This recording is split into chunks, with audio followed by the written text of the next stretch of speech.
Welcome to the Out There channel, live stream 160. I'm just going to queue and check a few things and get the audio and intro going.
Hello, good to be back. Good to be back for another Sunday live. I'll just mute that. I think it's working, but we'll do some checks. Okay, pause that. Switch. Okay, we should have the desktop up and running now, and the music paused. I think my audio sounds good. Anybody out there? Noah, yeah, how's the audio sound? Can you hear me okay? Did the music play alright?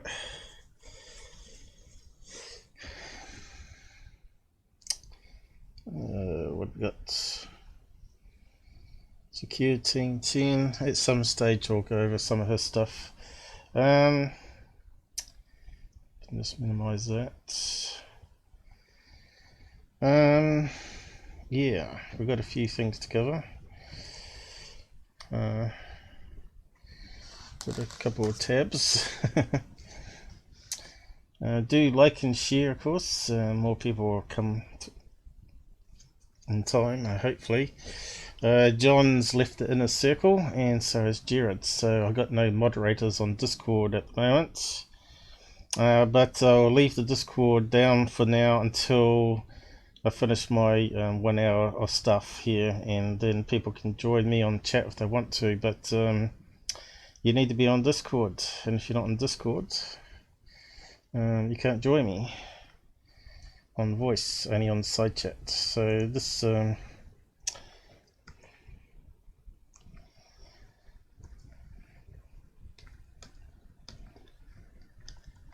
we've got a few interesting topics to cover: Bigfoot, ghosts, some science, and UFO stuff.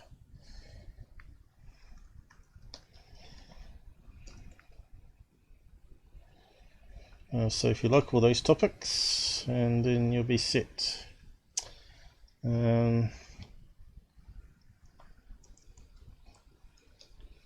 Discord, if wish to come on to chat on live.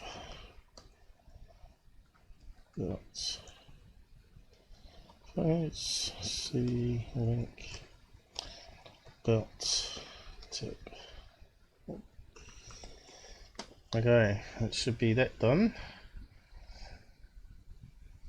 Okay, it's amazing how many things you have to do to get a live stream going. So many things can go wrong. Does the audio sound alright out there? Because I can't check my own audio. Need someone down the side to say all okay.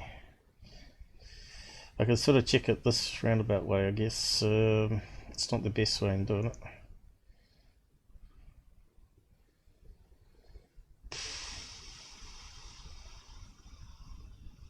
man. So many things Going can to go wrong wrong. speaker. Does the audio sound alright out there? Looks like it's working. Because I can't check the ain't audio. Need someone down the side to say all okay.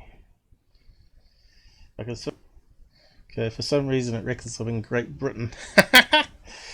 That's because I redirect this browser through a VPN, or proxy I have. So they reckon the IP address in New Zealand's actually Great Britain, which is terribly wrong. I think it's confused because Google Maps goes there as well. So maybe that's why I get censorship a lot, because UK is like a big censorship capital, isn't it? So who out there from UK, Britain, anyone out there still? Could someone click the like button so I can see if it's working? Okay, so might just start off with the ghost stuff first, and I'll get on to other stuff. I did manage to sleep probably 2 hours. 2 hours sleep is not very good. But we'll see how we go. Sometimes you just can't turn your brain off, and other days you can sleep for 12 hours straight and have a really good sleep. So yeah, start off with the Bigfoot stuff. This came out on a show recently. Doesn't look much, but I'll explain it in a minute. It's from a show called America Unearthed. Episode... what episode was it? Season 4, Episode 7. And this is the famous footage that was meant to be from a person living down near the Florida, is it? The swamps down there. What they call it down there, Champ, and what's the other Bigfoot down there? But anyway, I enhanced it here, and I wasn't too impressed with it. The guy was saying it was hunched back over as it was walking through this 8mm film. So I did some enhancement on here, and you can actually see here, if I zoom in without getting too pixelated, that it looks like a hunter. We've got a rifle barrel here. Looks like he's got his arm going up there somehow, holding the gun this side. Well, actually, it's got his back turned to us. It's got it sort of twisted. There's the back of the hoodie. There's his head. There's his back, and there's his arm going down here upwards towards where it's holding the gun. And you can see there's a typical trouser leg here, and some boots, obviously, for walking in the mushy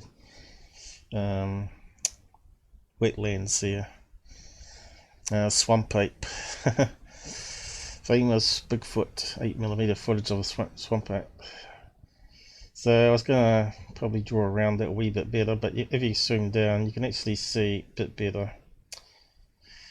So he was saying that somehow it looked like a Bigfoot, but I just don't see a Bigfoot there at all. What do you think on that one there? I could probably do a bit more editing on it. You have to go and watch the show episode to see the full video footage though. Hello. Let's see what. Hang on, I'll catch you in a minute. The second screen is a wee bit hard to read the smaller font on the edge here. That looks like an alien, not a ghost. No, this is a Bigfoot one. I've yet to get to the ghost. So yeah, don't know if I can draw around it, but we'll give it a try, I guess. So we got Probably need to make it a bit bigger.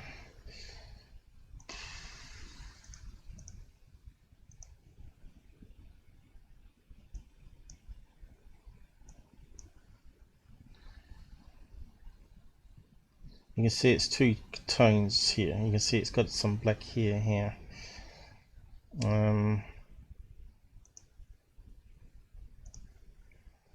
So it looks like the hood of a jacket here, going around here. So it looks like a hood of a jacket. Here it looks like a barrel of a gun going up to some sights on the end.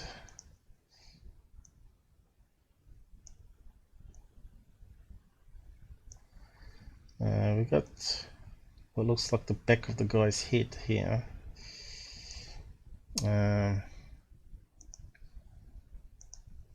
I'll just leave it undone there, and that looks like back of his jacket coming down here and going around, and it looks like maybe the arm is coming down here and up and around to hold the gun, something like that. And further down, we've got the body of the leg, butt coming down, probably to boots down here, something like that.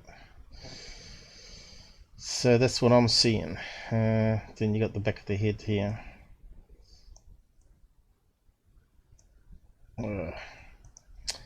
Can't draw it very well, that bit. But the head does, yeah. Don't know how you fill that in really. So I'll just zoom back out on that one.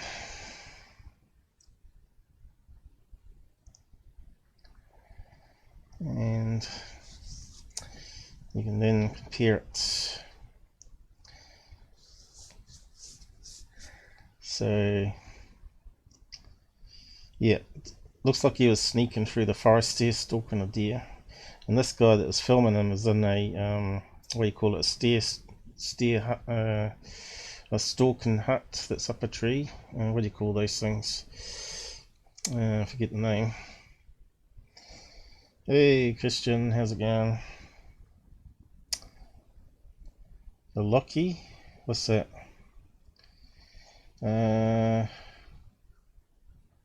A cocky, not a Bigfoot. Joy Kids, what's that? I'm not sure, I'm not getting you. Anyway, so we're done with that one. So go and check out the episode, but I thought they needed a proper video analysis guy in there, and maybe a skeptic, right? Because the guy is archaeologist. He knows how to look at carvings and stuff like that, but Bigfoot videos, I don't think so. We only got one watcher now. Okay, on to the next thing then. I want to talk about the ghost show as well. And I want to talk about Unidentified, episode 6, if you've seen it as well. So, the ghost image is here. Okay, so remember I talked about the new show called Ghosts of Morgan City. We've finally got a better enhanced footage to what we had. Now, instead of it looking like a ghost with no head, now we've got a person walking past the camera, which I'll play the sequence in a minute. That looks like sort of semi-transparent, so you can see like edge of the picture frame here. You can see some bright bits on the reflections on the back of the thing passing through the figure. You can see it has a hair bun here, and apparently it's meant to be like a nurse from the 1900s. That's what they figured anyway, but I won't spoil it too much. It's quite an interesting footage they've captured on camera here. I think it's probably the best apparition I've seen, because look at the hair. There's no way. I'll just scroll that down maybe. There's no way that's over top of the chair. It's definitely behind as it's walking.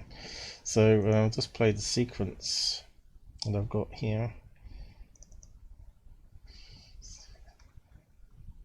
And we need just to focus on this side of it.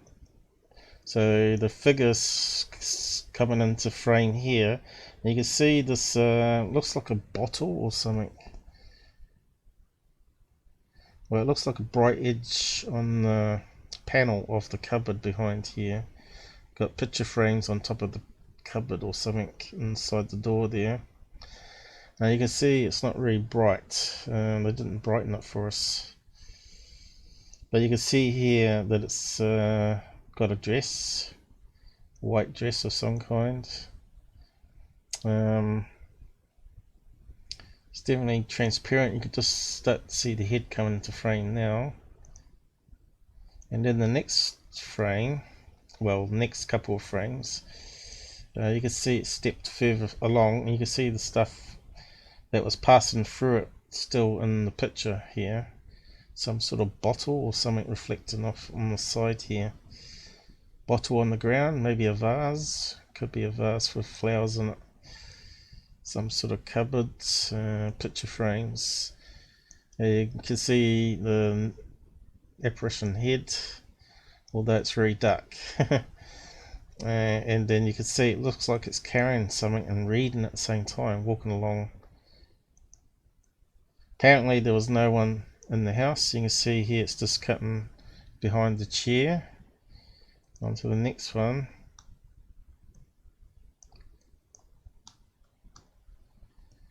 And that's almost similar to the first one we looked at, but further along.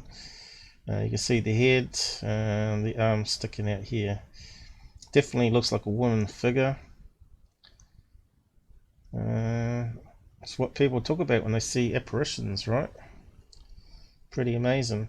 So next one again, that's the last one I got.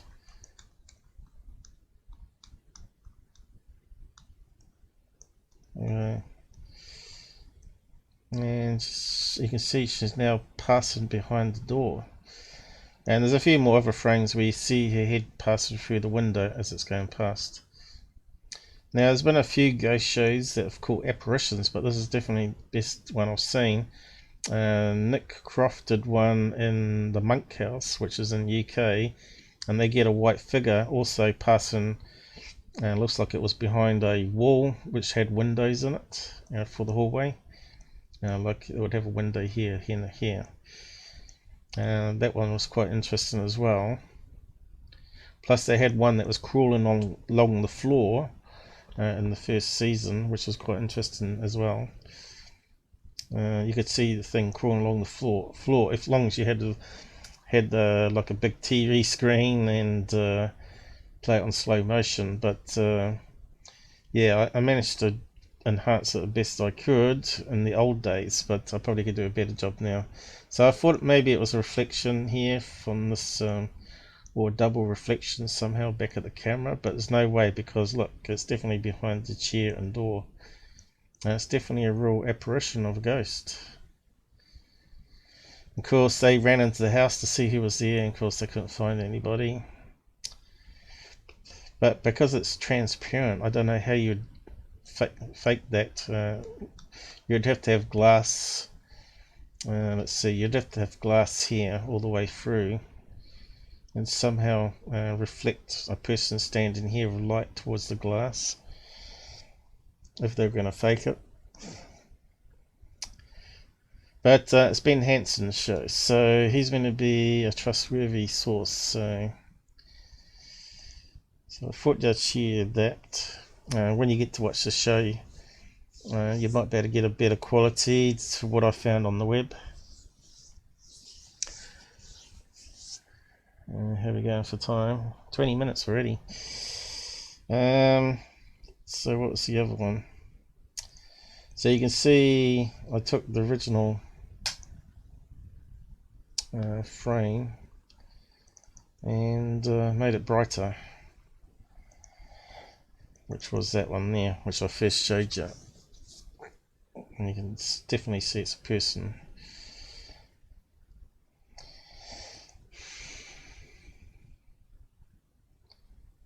Okay. So I suppose I'll get on to the other topics now.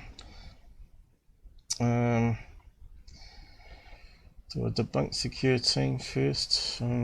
Probably.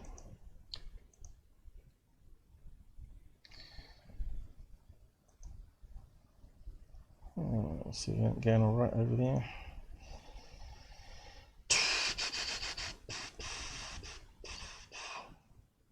I think it's looking like it's working alright. Oh yeah, not sure if anyone's out there still. Secure Team. I think I've got some of those snapshots here. So you put out a new. Oh, actually, I should do unidentified too. Okay, but we'll get to that in a minute, I guess. Secure Team.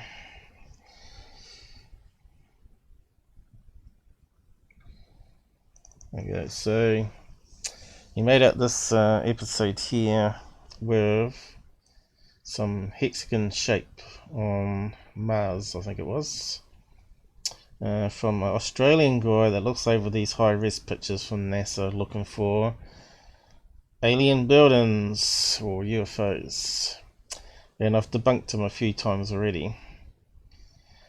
Secureteam saying it looks too perfect to have been created in nature. I mean, here.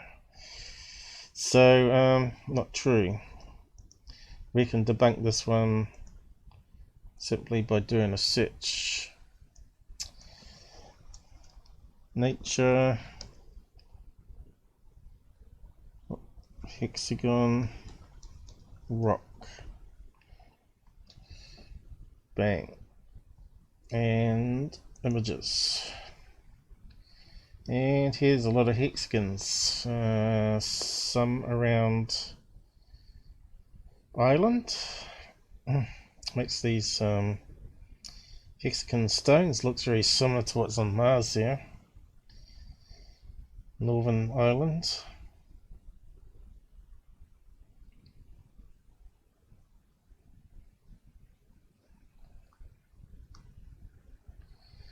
And that's the one I looked similar to. Nature's favourite shape, it says here. So straight away, Tyler is debunked.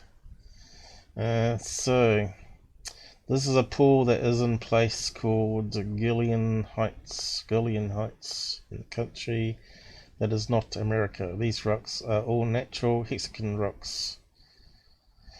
Some are made by sea creatures, but some of them are made by basalt from volcanic activity, I believe. And what's it say here? Nature's favourite shape. I know this is a strange blog to see at the site. Nature has seemed to choose its favourite shape, the hexagon. It's a cool shape, I guess. So animals with hexagons. So what else we got here? Of course, the honeybee. Its famous honeycomb. Snakeskin. Ice crystals. Which is probably why rocks form hexagons as well, because a lot of them are crystallized rock. Water. What's that one there? Sand. Well, it'll be rock salt, wouldn't it? Rock salt. what do you call it? A salt lake bed. What's that one here? Looks like it could be ice or something, I suppose.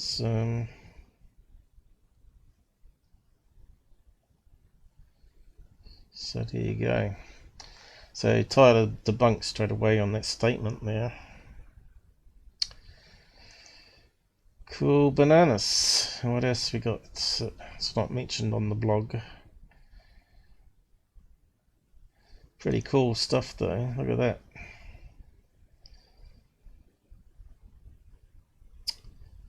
Columns and columns of hexagons. People walking up and down on them. Here you go. 40,000 old basalt formations. Hexagons. So what's basalt?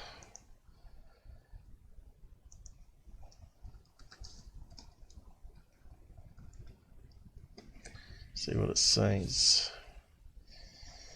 A dark fine grained volcanic rock that sometimes displays a columnar structure typical composed largely of platiglass with pyroxene and olivine, a kind of black stoneware developed by that's the other things, formed by rapid cooling and magnesium rich and lava exposed or very near the surface of terrestrial. So it's to do with the rapid cooling and crystallization, obviously. So that's that one done. And that was that one there.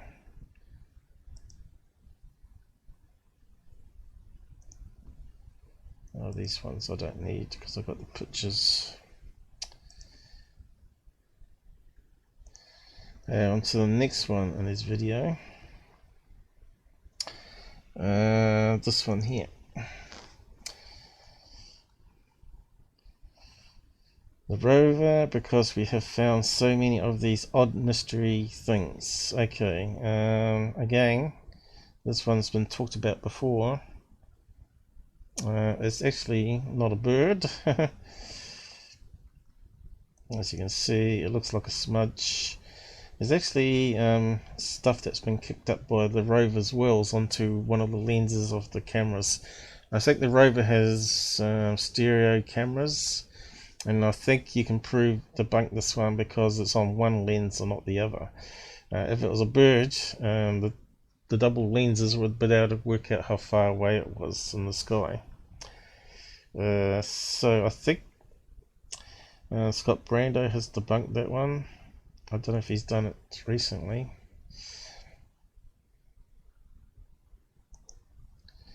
Let's see.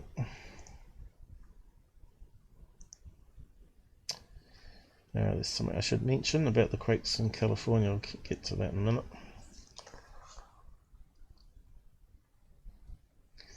Okay, so bird on Mars debunked. Dirt, I think it was. Oh, well, I'll just try that. So here we go. Debunk giant bird in flight on Mars. Here we go. Metabunk. Is it the same one or is it another one?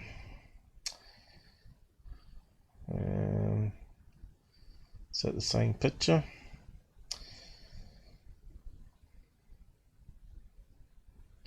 Looks like it might be another one. Looks different, unless it's been lightened, of course.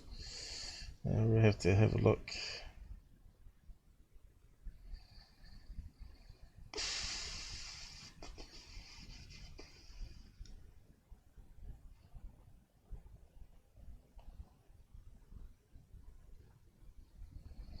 So what are they saying? Is it a dead pixel on the sensor?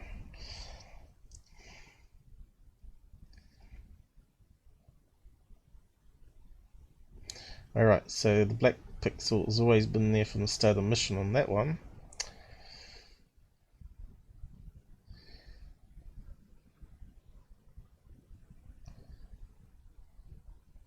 So it must be a dead pixel on the sensor. That's a bit of a bummer. You send off a decent camera into orbit.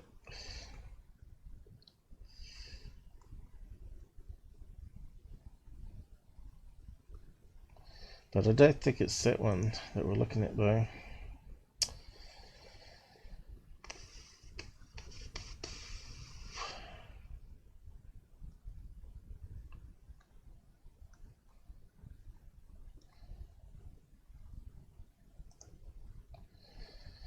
You get a lot of these images from Mars. A mushroom grown on Mars. There was one before.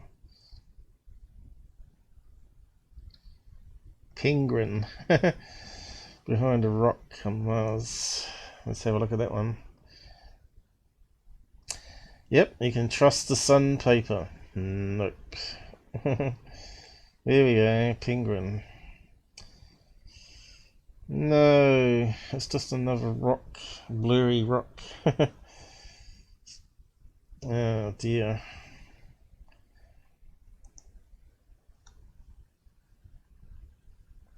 What was the first one there?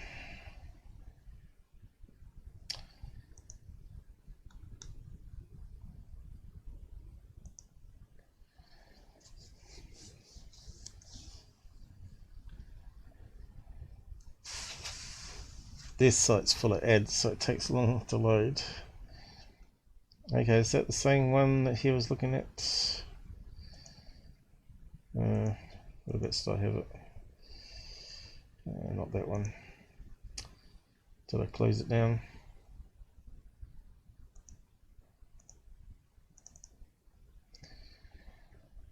Trying to match it. Looks like the same. Oh no, that's a mystery light. That's probably just a gamma ray hitting the sensor, that one. Where's the bird one?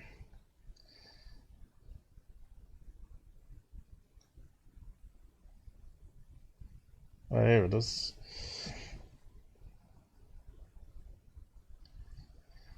I suppose they haven't got anyone to talk about it from NASA.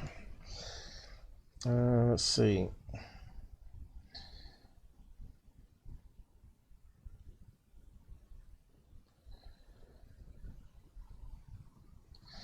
Camera lens flares cosmic rays or just reflected sunlight.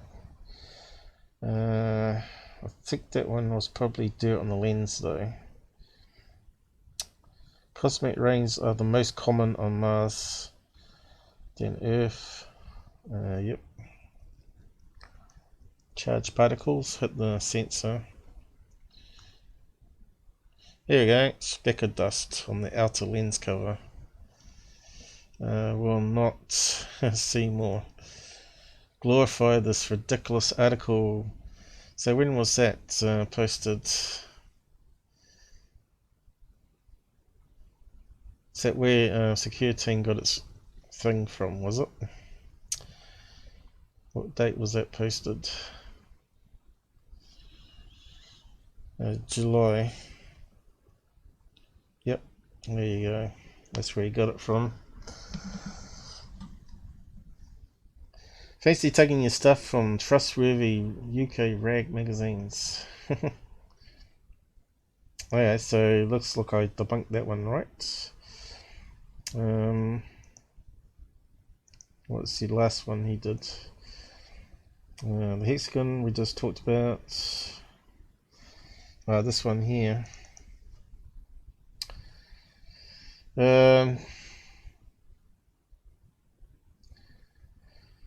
To me, it's like that RC toy that was doing loop-to-the-loops with sort of like a smoke flare attached to it. You can see here it's got some sort of firecracker coming off it, creating a tail, like a comet, and it breaks off into 2 bits, and you can see the second bit falls down to the ground and the other bit flies around back up again and then eventually goes out. Definitely some artsy toy. Let's see.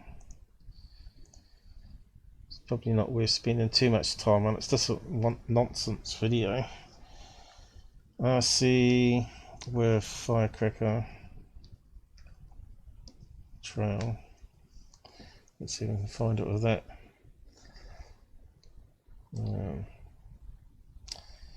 I see toy. Well, probably a plane. A UFO.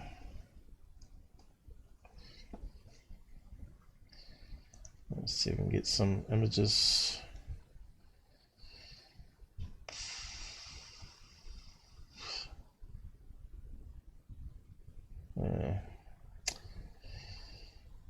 Thought might be able to find it with that. What else we got?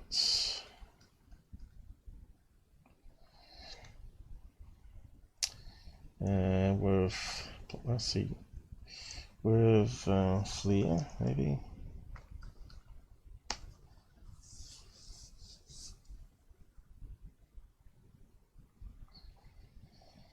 I know there's something similar that came out last year, wasn't it?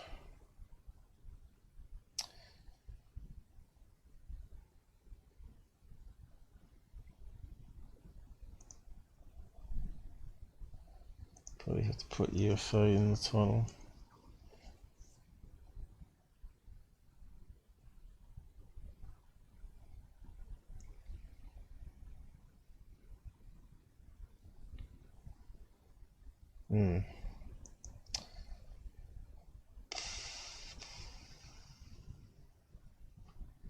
Yeah, I thought it would have been easy to find it.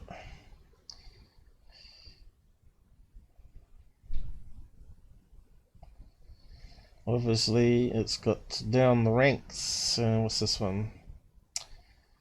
Nope, not that one.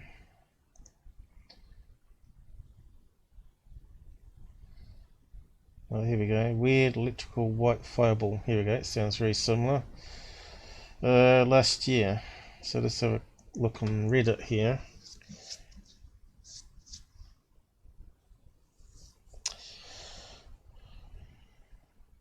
It probably looks very similar to what he was playing.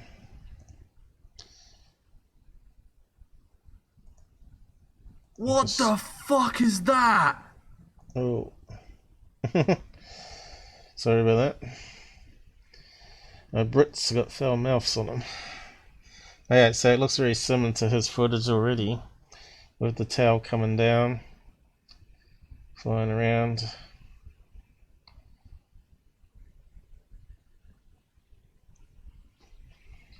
And you can see bits breaking off.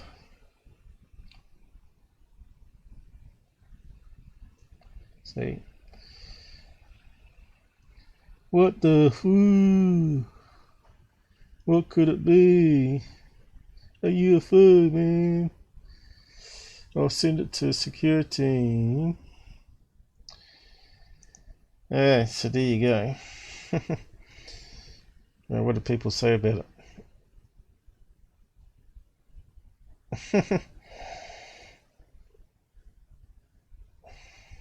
I do pyrotechnics part-time. I can definitely see how some inventive pyrotechnician given this a good field test. There you go. So identical match to Tyler's. But we'll just play a bit of his footage just so you can see if you haven't seen it.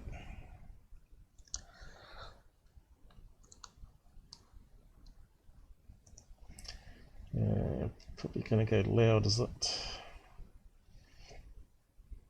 Oh, I got it muted, that's right. Alright.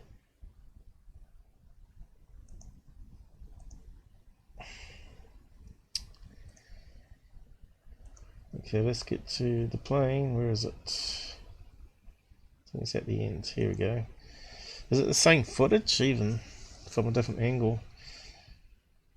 There we go. Looks very similar.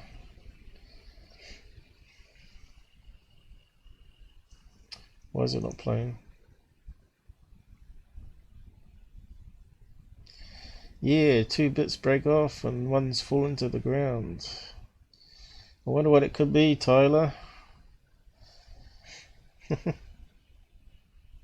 Okay, so they're driving along the highway here, filming. And obviously it's flying in a paddock on the other side of that forest there. Can't see it very well, can you? Better see it. I'll zoom in.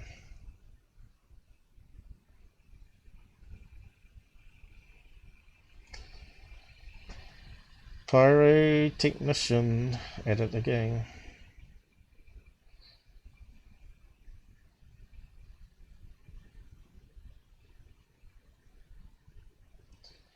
The camera's not picking it up very good with the lighting, so he has to put it through a filter, and when you put it through a filter it pops out.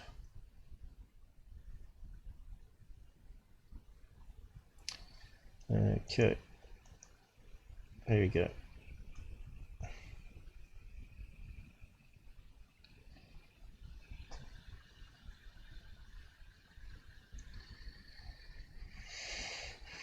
Terribly pixelated. That's because they're filming it in portrait instead of doing it landscape.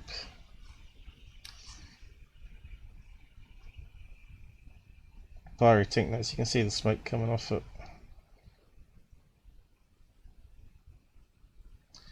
Some RC control plane, remote control plane. So we won't waste too much time on that rubbish. That's that done. What else we got? Yeah, so to the stars. The unidentified program, which is a wee bit of a flop, I think.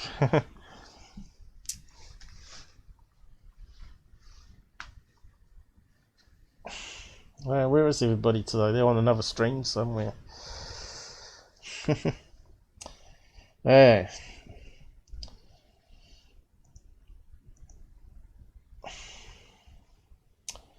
So we've gone through all that one. Platform to the stars. So yeah,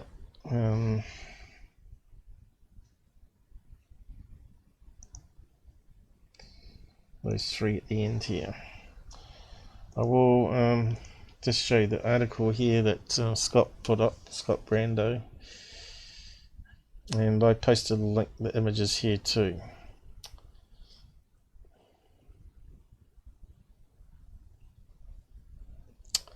I don't know if anyone really answered me there or not. Yeah, so this is a famous helicopter with the UFO shooting at the helicopter apparently. Although we didn't see it shoot any cosmic ray in the episode, which was a bit of a disappointment. So if we go into here, he means it's a bug. I don't think it's a bug though. I think it's a bird. So we'll just go over it in a minute. But there's the helicopter flying upwards, and apparently the bug or the bird or the UFO is following it. But you can see here it's over a forest area, not too high up. And I've got some other images off the internet. Now the episode has aired. Best to go and watch it and see. I thought it was an underwhelming episode. It was meant to be like the climax of the series, and I didn't think it was really that fantastic. They didn't even do any good zooms of the pictures, as you can see here. This apparently was taken not by the military, but of people on the ground. 2 bystanders took pictures with their phones. That wasn't it. Is that the one? So here's the other image. You can see here we only got an image on his laptop screen in the car. This is the best images they provided us. Pretty shabby, really. And you can see here it looks like a white helicopter near, obviously, the trees, and what looks like a black object up top here, which again to me looks like a bird coming down for the trees. And they said it hit the rotor, fired a beam at the rotor, but when I look at it, I reckon it's just a bird strike. Here are some images of the rotor being damaged, and it looks like a bird strike to me. Is that blood I see coming down the side? See that?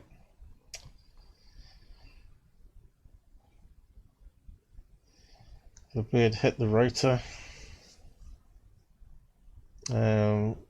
Didn't destroy it completely, obviously, and they could land it still. And here's another one, very dark picture, of course. I suppose that's on the edge of the rotor blade. Kind of looks like a bird strike to me rather than a laser being shot, eh? I think maybe we're being lied to again. So unless they got better footage, not really bought on that one. What's your feelings out there? Have you seen the series? I think that was all the images we had. That's all they gave us for that helicopter one, which was meant to be the best evidence next to the Nimitz. Basically it was in Italy, I think. They went to visit France, because over there they have they disclose all UFO reports, and they have a little a round table of figureheads that investigate UFO stuff, and they simply just handed them a USB stick with all the 13,000 or whatever it was cases that they've collected, and one of them was this helicopter one. So apparently they were saying on the show that if you aim a certain frequency, not sure what they mean by that, radio frequency, that it can actually cause the UFO to decloak, interferes with the cloaking. I kind of find that a bit hard to believe myself. If they fired a laser beam, if they knew where it was, it may interrupt the cloaking, because the cloaking obviously is cloaking electromagnetic waves in the form of light and probably microwave that they use for radar systems. So yeah, so sort of plowed through it in the hour, like I said I was going to. So that's all those topics done with. On to the next one. So I should post you that link there so you can have a read of it. From Scott.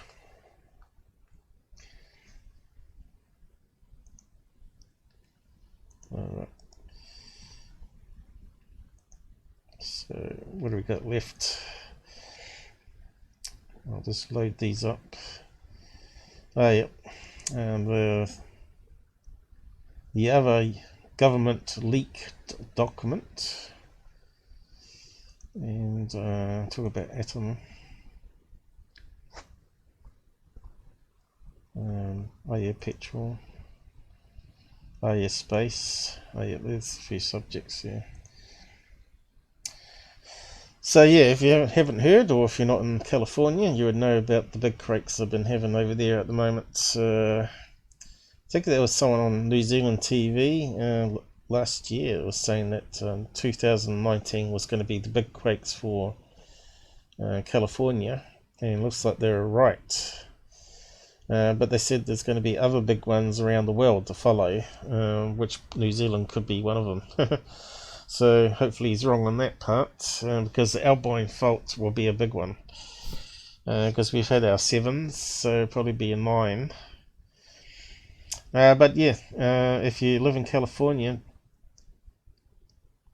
you might want to look at this gadget here. I'll post a link to my Twitter page. So you should have lots of water in bottles. Maybe get a big sturdy table, obviously one that's not going to collapse with a beam falling on it. You want one that's really going to withstand something falling down, and put all your survival kit underneath it, and probably even your bed and maybe your pets. So this thing here is for $15 US. Is a wind up torch, so you can wind it up and it charges the battery and it'll run off LED lights. That's quite good. I'll just post it on here. And it's also got FM and AM radio, so you can. So if you get trapped in your house, you might be able to hear what's going on. But I also recommend getting a whistle as well, so you can whistle, so people can hear you through the rubble if you ever get stuck. Quake torch. Now I've got all that since our Quake. Once you've been through one disaster, you don't want to suffer another one. I was actually trapped in my room for 6 minutes and I was bursting for a pee. Lucky enough I had an empty cup that I could whiz in until I could move all the stuff out the way of the door, which took a wee bit of heavy lifting, and a lot of CDs in the way with splinters, with bare feet of course. So yeah, you just got to be prepared for all this sort of stuff. So maybe a bucket for doing whizzing, doing your number ones and number twos in. If you get stuck, you might be stuck in there for days. If your house is not earthquake proof, especially. So I'll just open this one up so you can have a look. I'm not affiliated with AliExpress, but I buy my stuff from them. So this has come out since. It's going to be a bit plasticky, but it's a good idea. Radio built into it, so torch, tune in volume. It's also got a solar cell on it, and it's got a USB in it, so you can charge things. So you can wind it and charge your phone up. Or if you've got some sunlight, I suppose it'd be good if you're a hiker as well. Oh. There's the wind up thing here on the side.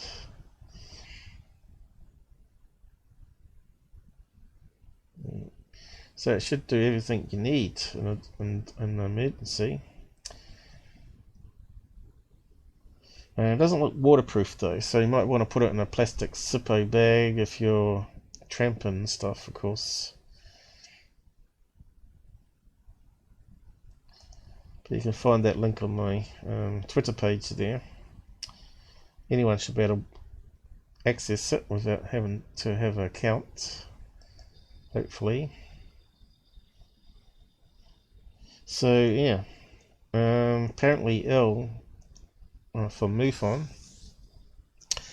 who comes on my show occasionally, he said he's got a 2-inch crack in the wall of his house or apartment, and he can see the community pool outside through the gap. So he's been sleeping near a strong table which has no legs apparently. I'm not sure how that works. But you can get really strong tables that can withstand a lot of weight on top. So if you've got a chimney or something like that, bricks that fall inside the house, they normally kill you. Through car roofs as well.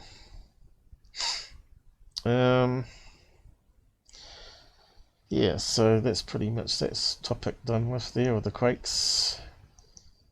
So all those boom sounds that you talked about in America, that was early warning.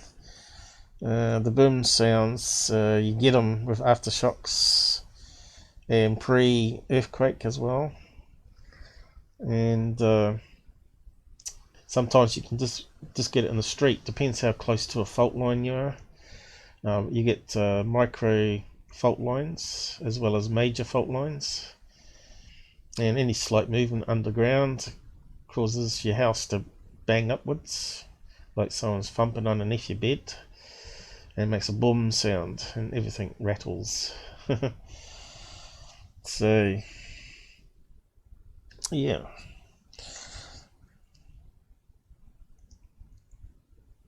Okay, I was going to talk about my thing next, wasn't I?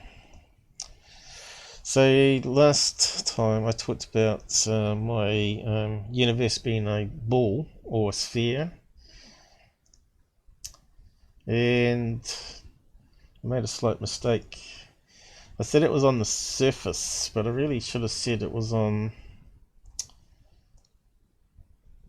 where's it gone?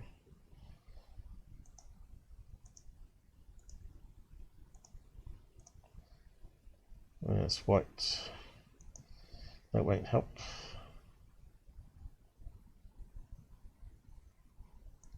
There we go.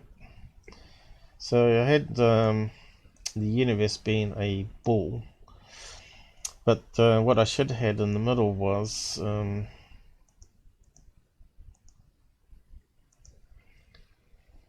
instead of the planet being on the surface with the galaxies, and that doesn't look right, does it?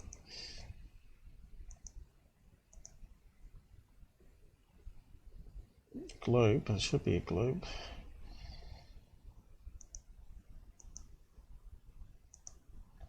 There we go.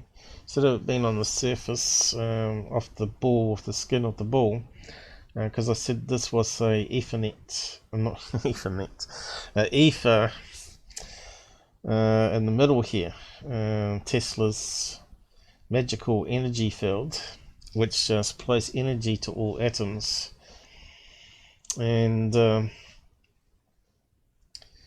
instead the Earth should have been in the center of the thing, because it needs to have the ether surrounding all atoms in all directions, plus it allows for the inflation theory of the universe, where things are moving further away in all the directions around us in 3D. Where if it's on the surface, it's not going to be 3D, it's not going to be all around us, it's going to be in two planes, unless that information is wrong. And so you'd have your other galaxies or planets all around different places that only go to a certain distance in the universe, which they reckon is across there, which was 14 billion light year, 14 billion years old, or 13.8. Got to round it up to 14. You won't be able to read that, though. Oh well. Is it bigger now? There we go. In all directions.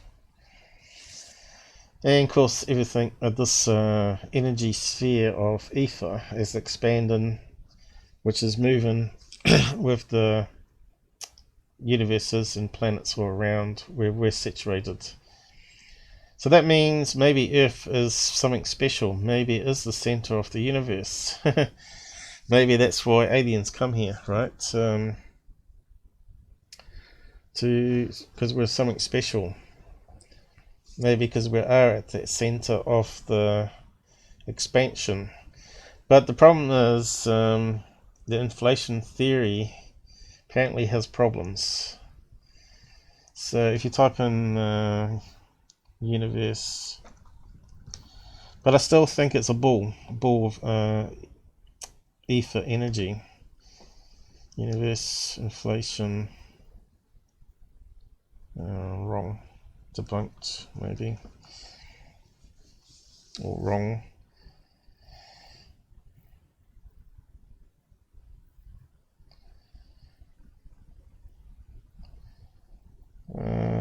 classic cosmic creation pseudoscience. Evidence the cosmic inflation theory bites the dust. So this thing talking about redshift, apparently it's been proven wrong. There you go, new evidence for a cyclic universe claimed by Roger Penrose. What's he mean by cyclic? Is it similar to my idea that I've got here? Might be.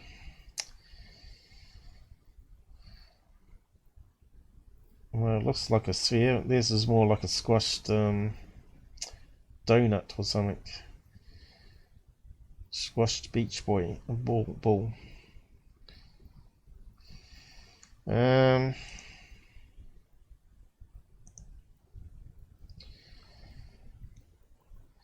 So yeah, I won't go over it all again. Of course, what I was talking about, how the energy and all that works, and the idea of Teslas and 0 point and all that sort of stuff.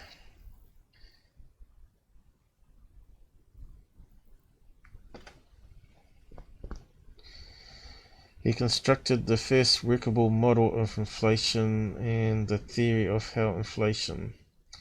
So they call that cyclic universe. Disprove rival theories. Multi-universe. Inflation in a small closed universe fits all the observations. So that's what I was talking about, multiverse as well. Because on the outside you might have another... let's see. You might have another universe over here, maybe different sizes even, that are sort of colliding with our one, moving around. And of course that would then explain well, we see apparitions, right? I was talking about the ghost one that we were looking at earlier. They might not be dead humans, they might be just you know, this one here I was talking about before with this ghost image. So this might not be a dead person from the 1900s. Instead it might be someone in a neighbouring multiverse that's collided with ours, and it just breaks through the energy membrane, where it sort of breaks through into our reality sometimes, and we see the person walk past us and then disappear. So their atoms are merging with our universe just for a brief second of time or minutes of time, and we see them as ghosts, and we're saying, are you dead, and all this, and they might be other humans like us that see us as ghosts on the other side. So the ghost hunter teams are actually, they think are dead. So it's a possibility of explanation of paranormal, you know. I kind of like that idea. Of course it's all magic and theory, but it's a good I don't know, I wouldn't call it pseudoscience, because I'd just call it something to be disproven or proven otherwise. It's just another theory amongst loads out there. So yeah, trying to imagine it all in 3D, of course, as well. This is a bit hard. It's a bit hard to draw 3D everything on an editor here. So yeah, I suppose that brings us to the wrap end of that bit. Of course, that's the last one I was going to look at too.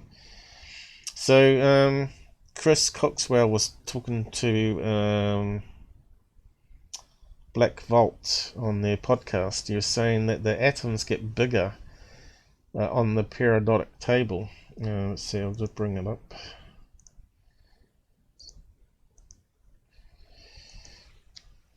And I think he just meant something else.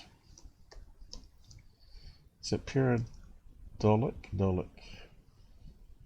Periodic table? what is it?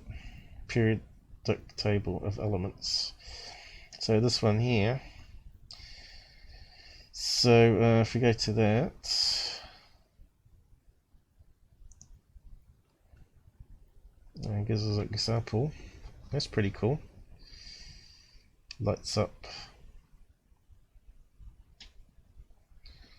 ptable.com, Wikipedia. So here it's got numbers, right? And they go hydrogen, helium. So it goes left to right, and then down rows. And each of the columns are rated by the type of properties that elements have. So they all have similar properties in the column here. So yeah, the numbers are atomic number and mass down the bottom here, and they get bigger as you go across. So helium has got there's a atomic number 2, and it's got a mass of 4, and so on.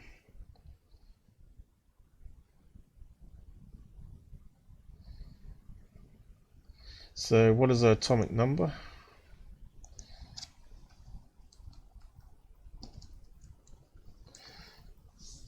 Atomic number is the number of protons in the nucleus of an atom. Okay. Of course, protons also have neutrons with them. So helium has 2. So that has 2 protons. Lithium has 3. Carbon has 6. And its mass is 12. So you also have isotopes with extra neutrons, which makes it carbon 14 and all that. So I think that's what Chris was meaning, that the atoms, the atomic number gets bigger, but not the atoms. The atoms don't actually get bigger. It goes in a certain pattern. And I've got a chart here.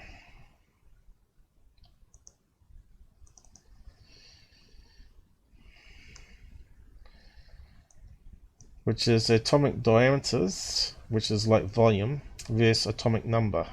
So we know the atomic number is number of protons, but the atomic diameters don't get bigger.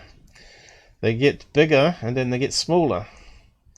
Starts off big, smaller, and then goes to the next line, the next column, big, and then gets smaller again, and so on. And it forms these patterns here on the chart, which is quite interesting, because what it's saying is we've got more protons, but it's actually smaller atom, smaller diameter, which sounds crazy. You'd think it'd be bigger. So it's like cramming more grapes inside a orange, well, a round holding jar. So you put more protons in the same condensed shell until it gets to a certain threshold, and then it has to expand again, which is what these columns are saying here. So it goes big, small, big, small, big, small, small, small, small, and so on. It's quite a good chart.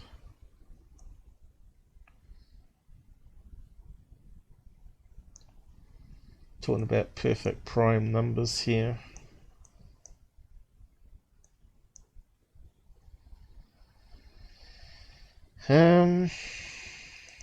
So yeah, I'll just paste that there down the bottom here. Period table.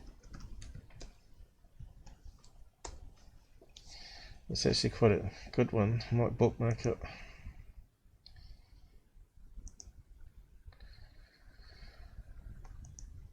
so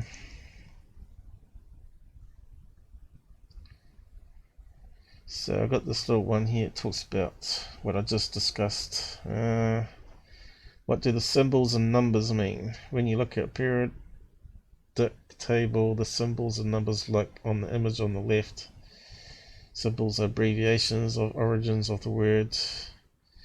The number above the symbol is atomic mass or atomic weight, and the total number of protons and neutrons in an atom. The number below the symbol is atomic number, although the other chart had it round the other way. I think. Oh no, it didn't.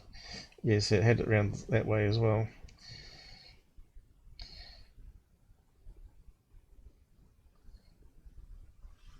So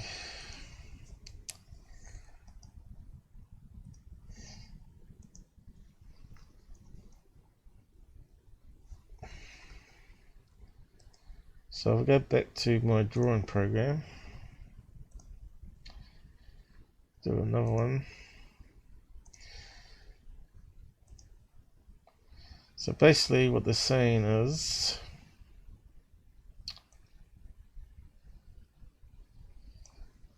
in the same space you can put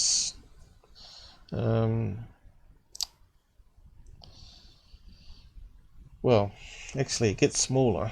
So we start off, let's see, we'll do it for hydrogen. There's hydrogen, but helium is actually smaller. And then the next column starts off bigger, and then it gets smaller and smaller again.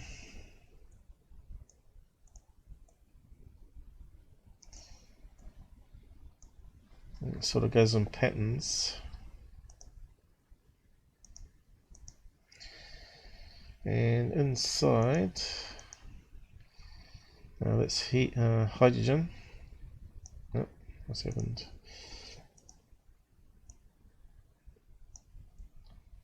Why can't I see it?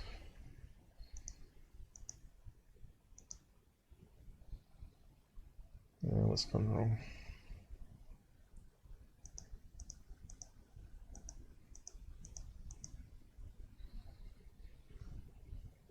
I might do them white.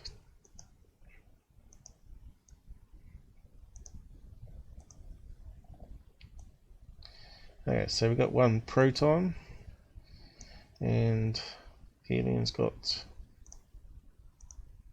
2, but there's actually a smaller atom. and then it goes to lithium, which was 3, I think, which is bigger than both of them. And next one will be 4. Oh.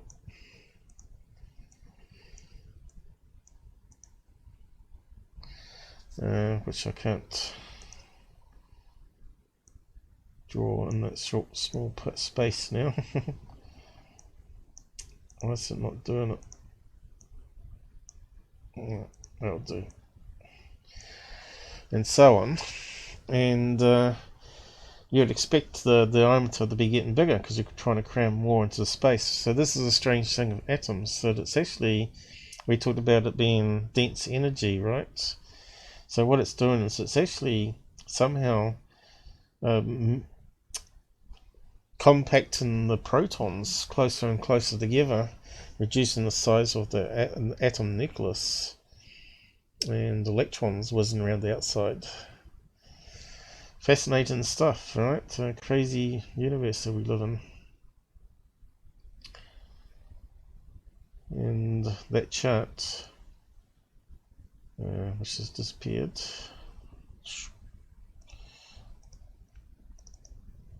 is what it says here.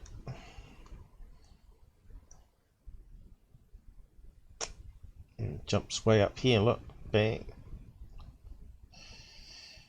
Goes down, And then you got sodium, potassium, is it? What's that one there? RB.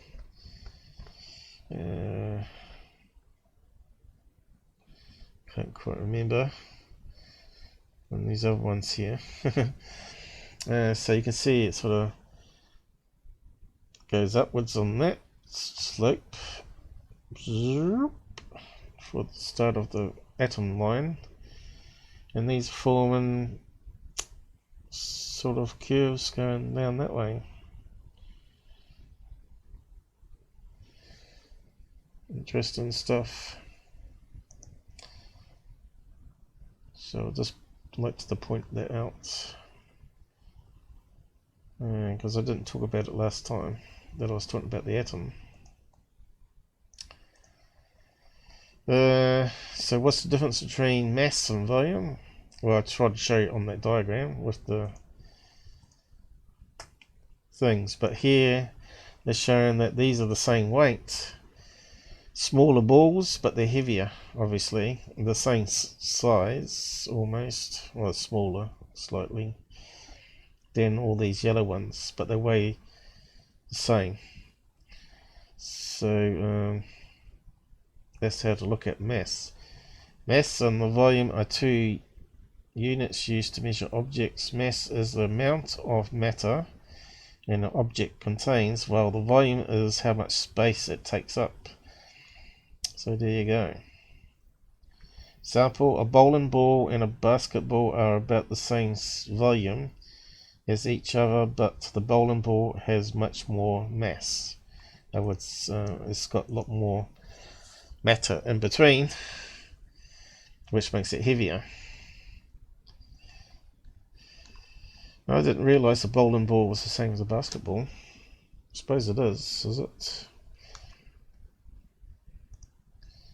Let's have a look.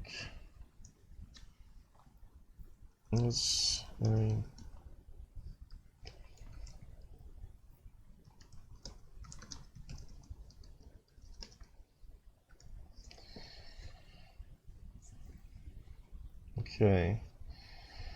The use by NBA is 29.5 inches.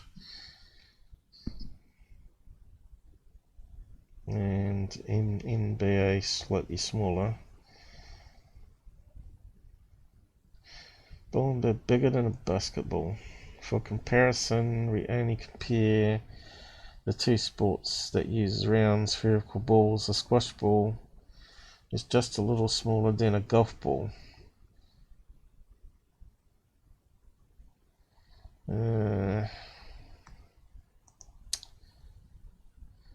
So a bowling ball, it reckons it's only 8.5 inches here. So how'd they get basketball being the same? Now that's a bit confusing.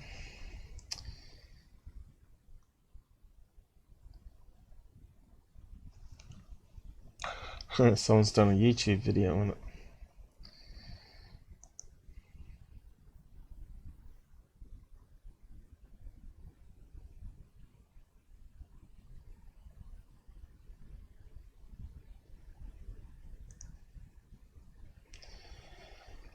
Right, so they've got basketball sizes here. That sort of changes it somewhat. I suppose this is a more American thing, because in our country we don't really take it too seriously here. So I don't know much about it.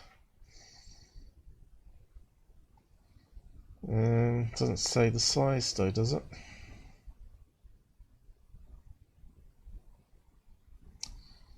I suppose the smallest size does look like a bowling ball, doesn't it? I suppose that's where what they're talking about. Okay, that one's solved. Well, looks like no one's going to join me today, so it looks like I might just keep on going what I'm doing.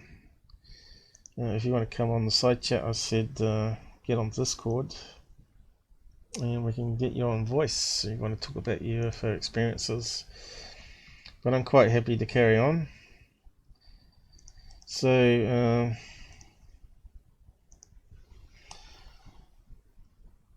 volume versus mass.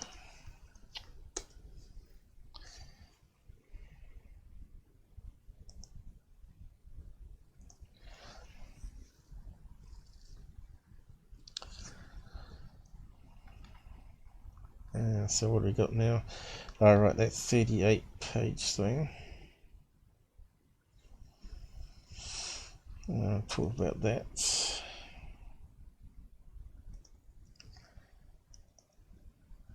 Oh yeah, that one about the space. Space junk or sabotage. I think we're done with the images. Yep.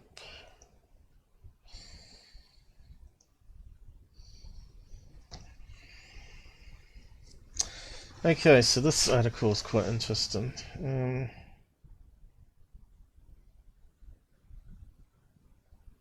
Some 8,000 tons of... Don't want that to play.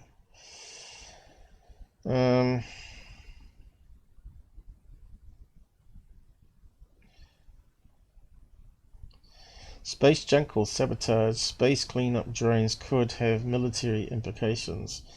A recent declassified Chinese report reveals it is building tiny robotic satellites, and they can either save or destroy the space race.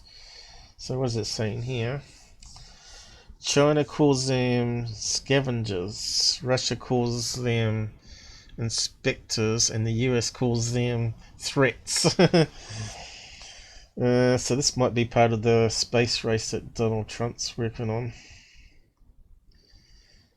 The race is on to clean up the space junk orbiting above our heads, but fears are that these trash collectors are really killer gremlins. Touted as space junk cleanup drones, they also have the potential to grab vital GPS, communication and surveillance satellites and send them hurtling towards the ground. And strange things are already happening on orbit. Analysis asking, is the space junk or sabotage? So they reckon maybe China may be bringing down their satellites. Several critical geostationary orbit satellites have been reporting anomalies, mostly recently Intelsat 29E, which provided communications and navigation services to the Caribbean and North Atlantic, experienced damage that caused a leak of the propellant on board the satellite. Nobody yet suggesting sabotage, but space junk remains the number one suspect. But the satellite was only 3 years old and joins 5 other major satellite malfunctions in the past 2 years. The incident has started analysis talking. Is space junk really already getting out of control, or something else, or something more sinister at play? According to the Massachusetts Institute of Technology, MIT, attacks against satellites may have already happened. So there you go. There's a picture of International Space Station. Looking down. Collision course. I might just get it to read out while I have a drink. Last year. Going to the wrong speaker again, isn't it?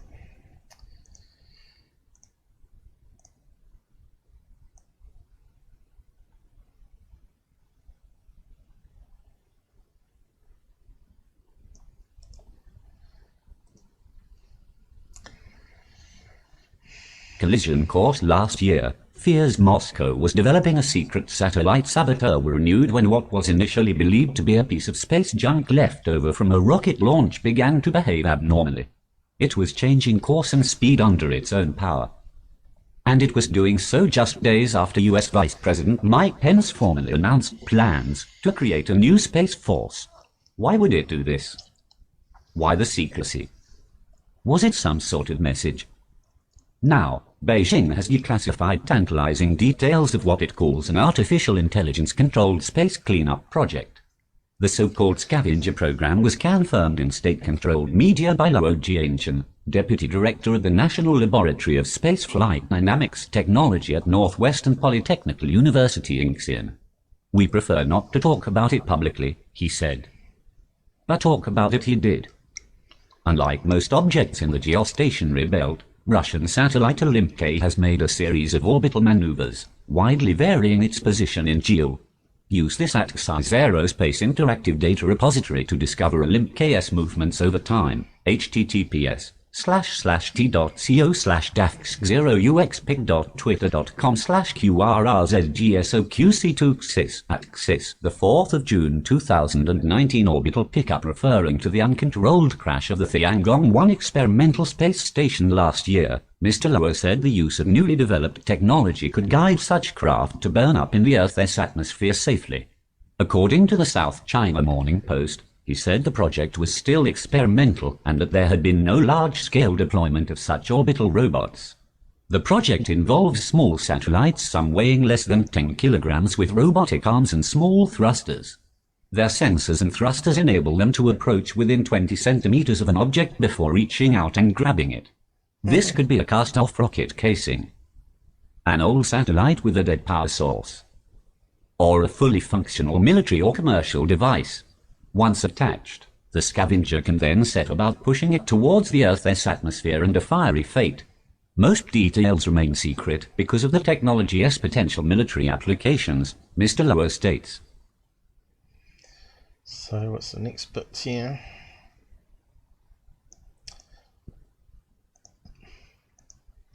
Weaponized garbage trucks. The Morning Post also quoted a recently declassified Communist Party document as saying the concept of orbital drones had been under development since 2008. The project has not only found applications in more than 10 satellite models but also drones, smart weapons and robots, the document reads. The Center for Strategic and International Studies, CSIS, states in its 2019 Space Threat Assessment that a Chinese experimental satellite, designated SJ-17, circled a Chinese communications satellite several times in 2017 and 2018. Okay, I've got some other graphics here of that orbit that they're talking about here. Space Threat Assessment. I think that was the one. There we go. I think that's the one they're talking about. SJ-17. How do we get rid of that? Play.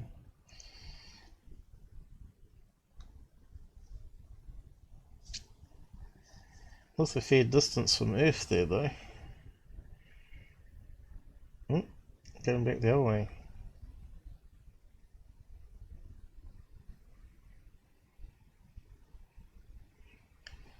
How do we get around? Oh, going back again.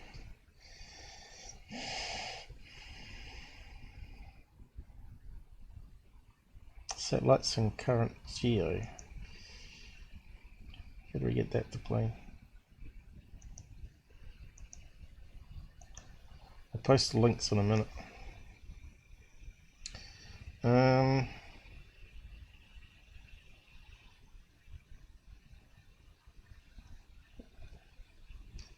whatever it's doing, it's making the computer hot. Yeah, not. Right, these are all the other satellites, he reckons. Well, surely if it's moving in the same orbit, it's going to take them out, isn't it? Anyway, what else they got to say here? So I'll post that one down. Killer satellites.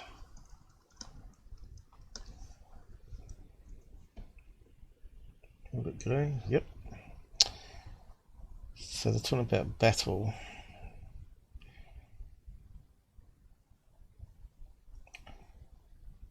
So this could be what they're talking about, Trump's Space Force.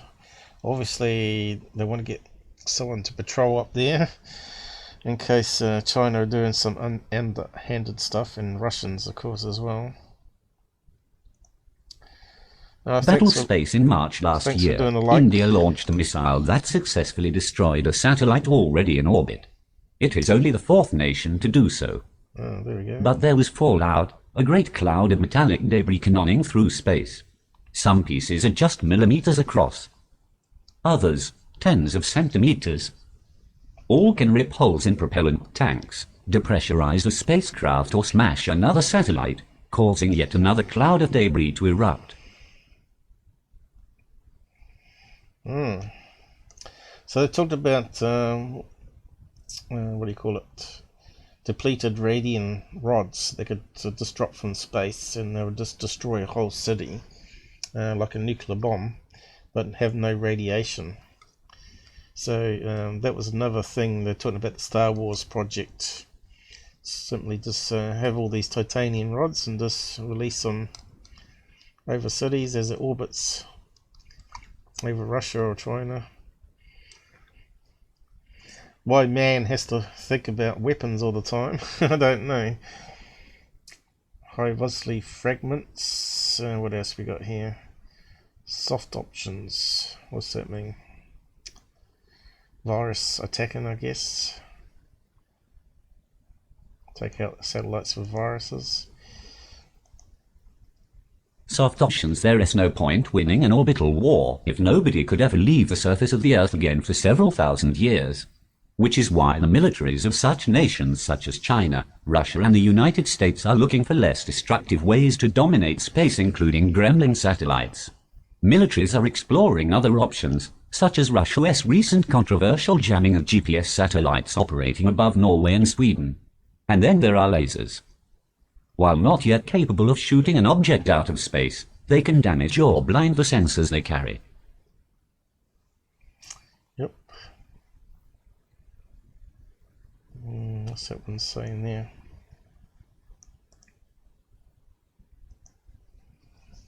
It is happening all the time at this low level. Center for Strategic and International Studies Aerospace Security Project head Todd Harrison told MIT Technology Review.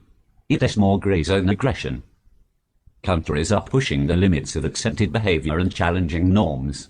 They are staying below the threshold of conflict. So USA did something similar after the Iran thing that happened recently. They disabled the missile launchers software somehow with a virus. So this just makes you wonder what's lurking in all your mobile phones and stuff in the firmware. Can it self-destruct? They all get a signal and they all become part of the botnet or something. Because all the things are made in Russia, China, you know, all the silicon chips and all that. And some are in Japan as well. But yeah, could be dodgy, couldn't it? If your communication's down, how could you communicate your troops around? So that's that one done anyway. And I think that was that one there. Aerospace security. Unusual behavior of the Geo-Olympic K. So that's what we're looking at here. I think we had that one down there too. Same thing, wasn't it? Yeah. I got the same link or something. Oh yeah, looks like I got two of the same links. Okay, so what are we looking at here? Jamming, Arctic Circle. Lots in this document. Well, looks right. I'll post that one as well.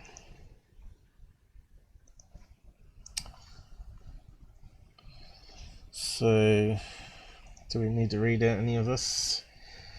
Or did the other one sum it up?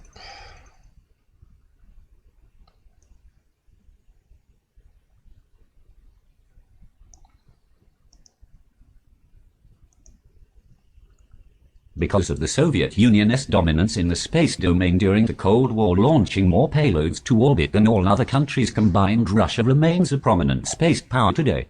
Before the collapse of the Soviet Union in 1991, marking the end of the first global space age, the Soviets were driven to outperform the United States by reaching several key space technology milestones first. So what are they saying about the belt here? Maybe something different.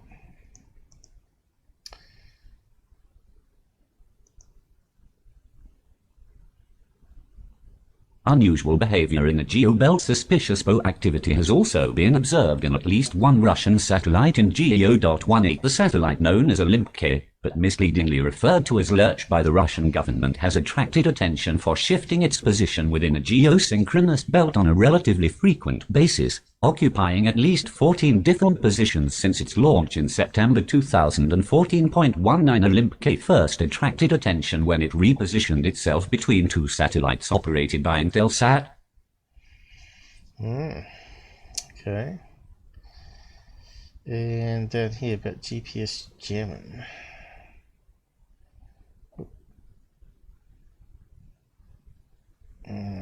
Scrolling too much.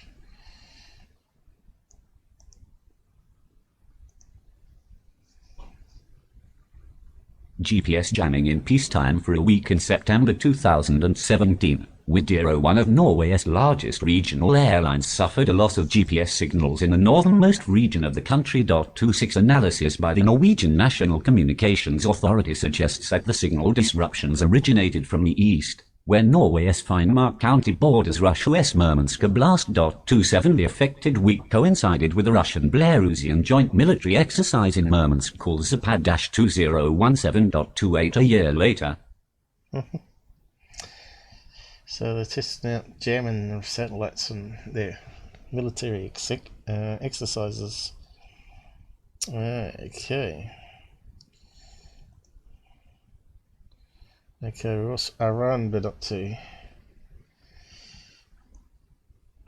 They've been a bit quiet lately, haven't they? It's normally been North Korea.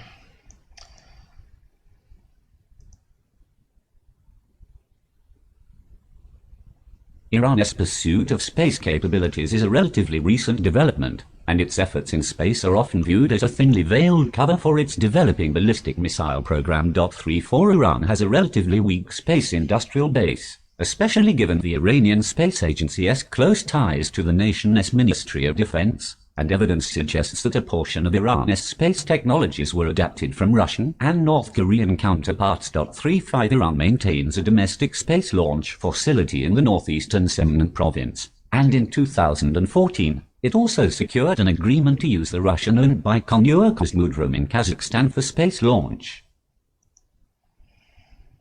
Okay, so everybody wants to get into space. So that might be another reason why the Americans want to be up there.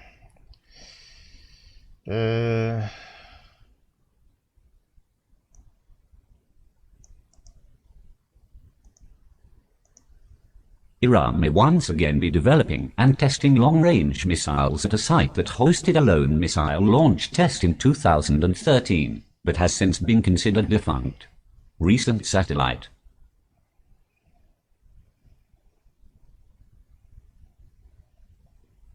Here it's talking about North Korea. I had to be in it.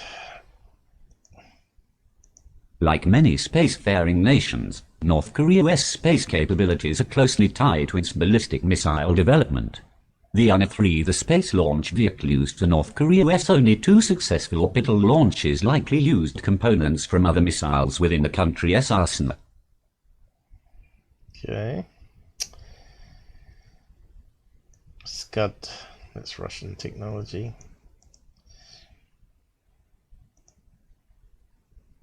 Scud-class ballistic missiles. 39. Although reaching orbit is a significant achievement, many experts doubt that the few satellites launched by North Korea perform all of the functions the North Korean government claims. 40. There is little indication that North Korea is making substantial efforts to build. So there you go. So spaceport, what's that about?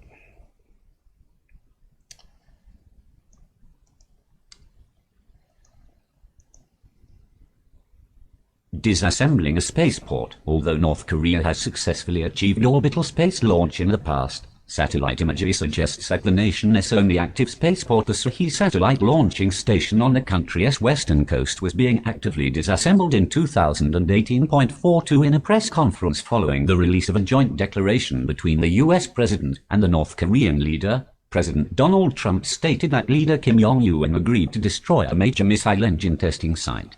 43. While such a commitment was not included in the signed declaration, the North Korean government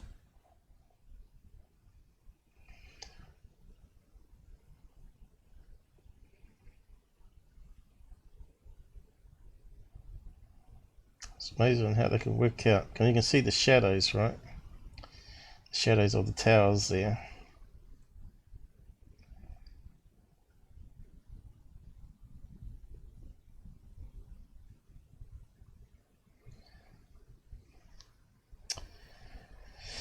Okay.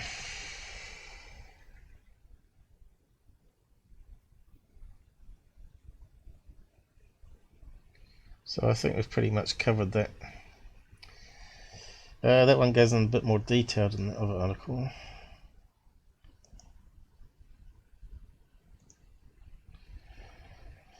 So yeah, I was watching Walking Dead the other week, the other day, and they're still driving around in petrol cars or diesel trucks, and I'm not sure if anyone knows out there, but petrol goes off after 6 months. It won't actually burn. It's got additives in it to make sure it lasts longer, but it sort of goes stale. And the only thing that it probably will run on is probably a two-stroke motorbike where you mix it with oil. So yeah, this chart here talks about the lifetime of stuff you can store. So if you had a car with petrol in the tank that you want to put in storage, you're best to empty the tank out, because it goes off. Does LPG gas expired? Propane go bad? LPG versus diesel versus petrol shelf life.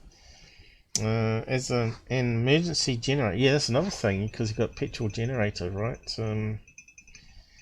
Emergency generator is not much good if the fuel for it has gone off. So there's another thing. You see, they got those generators on Walking Dead where they're powering up with petrol, and it won't run. To prevent the problem of bad fuel, you have to go through the effort of expense of changing out the fuel supply on a regular basis. There you go. So you got to service your backup generators. But what do you do with the bad petrol or diesel fuel? You can't just dump it. Is there better fuel? Does propane go bad? Okay, there's some images there. So where's it carry on from? LPG, propane just never goes bad. Okay. So that's the sort of stuff you want for survival then. Whoop.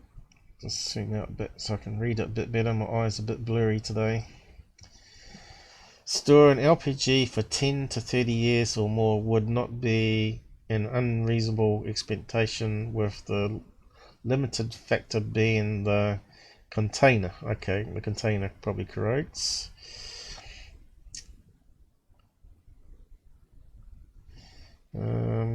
Assuming the LPG cylinder and valve are in good shape.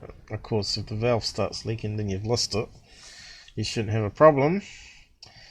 This makes LPG the near perfect choice for emergency generators and similar off-grid survival equipment. So that's what you want to look for. You want an LPG generator then. It has an infinite shelf life. LPG propane does not degrade through any natural process. The only limitation on LPG is the durability of the container, which we just read. When people talk about LPG expiry date, they're actually talking about the gas cylinder. Okay, yep, inspection date. Timing typically runs for 5 to 15 years, with 10 years being the most common period for containers, I guess, vessels. Okay, so it goes on a bit about propane in the cylinders. Okay, now we get into the gas. Petrol gasoline has a very limited shelf life. Quality petrol should be good for 6 months when stored properly. However, petrol gasoline will break down slowly over time due to the separation of the components, with gummy, sticky resin deposits and layers of varnish. Stale fuel can cause corrosion of the system components. Not good for an engine, I guess. Petrol should be stored in an airtight container that does not allow the petrol to vent away the volatile components. Petrol has many components with different properties. When petrol is kept in an open container, eventually it will completely evaporate. Duh. Fairly obvious. Preventing water contamination. Well, that's another thing in cars. You never let it go right. You never let your fuel tank get right down to low, because there's always water at the bottom of the petrol tank, because petrol floats on top of water. And that's why the petrol tanks in old cars, 20-year-old plus cars, tend to corrode in those old UK things. I had a Mini that had a rusted petrol tank because water condenses and then especially builds up in the bottom of the tank. So obviously you meant to drain it every so often. Obviously no one does that. The garages probably should do that. Also helps the container as full as possible to decrease the exposure to air. So yeah, so when it's got air, it then creates moisture down the sides. Petrol containing ethanol is more problematic, and ethanol is hygroscopic, attracting moisture from the atmosphere. The additional fuel stabilizer can slow the oxidation process. The real problem is, how do you dispose of the petrol after it's gone off? Fuel stabilizers can extend petrol shelf life to about 15 months. So there you go. So you can extend it up that long. So if Walking Dead character lifespan is longer than that period, then you got to question how they can still drive around in cars. Diesel fuel shelf life. Diesel fuel can also go off, forming gummy deposits, varnish, sediment, blah blah blah. Exposure to water, air, and heat are the three things that facilitate degradation. This can block fuel filters, lead to carbon and soot deposit injectors. Diesel that has gone off makes black smoke and may even prevent the engine from starting. Ironically, the new low sulfur diesel fuels are actually more prone to degradation problems. Microbial growth, fungus, bacteria, and algae is part of the process that breaks down diesel. These little critters. Higher sulfur levels used inhibit this growth, providing a much longer shelf life. So how long does it last for? So BB says that under normal storage conditions, 12 months or longer at ambient temperature of 20 degrees Celsius, 6 to 12 months at higher temperatures with additional fuel stabilizers. So a maximum of 12 months then, 6 to 12 months, pretty much similar to petrol then. Best fuel for emergency generators, we just read that before. Is it safe to use full LPG cylinders unused for many years? Well, as long as they haven't gone bad, I guess. That's what it's saying there. So yeah, I thought I might just read that out there, considering they've got earthquakes in California at the moment. You'll probably at some stage get power cuts as well. Some people have generators. So yeah, if you think you're going to stockpile fuel for your prepping, it's not going to work. Unless it's LPG, of course, and that's only 30 years max we're talking about there. So because the containers will rot and it'll leak out. So petrol or gas shelf life.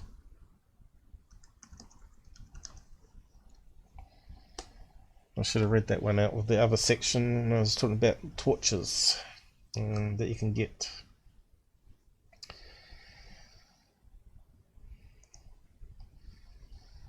So you can get rid of that one now.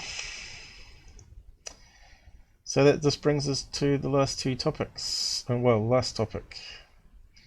Talking about this document here. And I will go through it.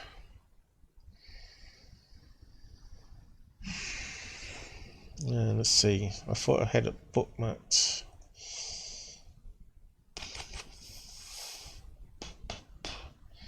Let me see if I can bring it up again. What was it called now?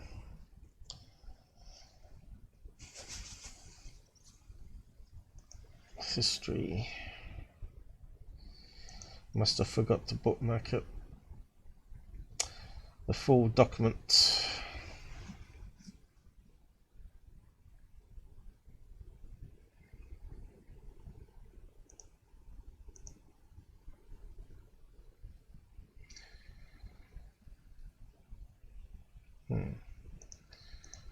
Sure, I could bring it up that way.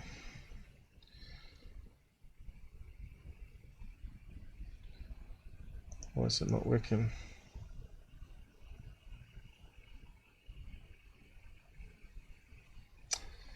Nope. Okay. Must have forgot to pin it.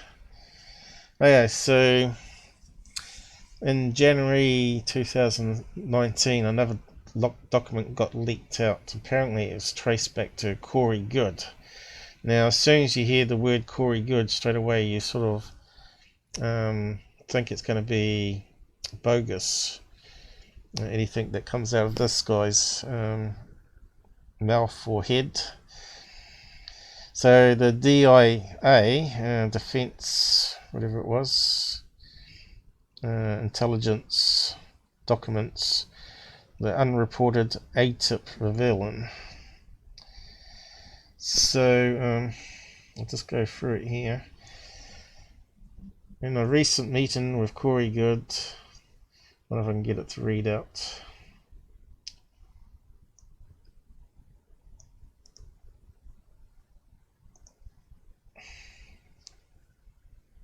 In a recent meeting with Corey Good, I shared with him some information about the connection between the Defense Intelligence Agency documents that he posted to his site last December, apparently coming to him through an insider at the DIA, and the ATIP program initially revealed by the New Times article from last December titled Glowing Auras and Black Money, the Pentagon's mysterious UFO program.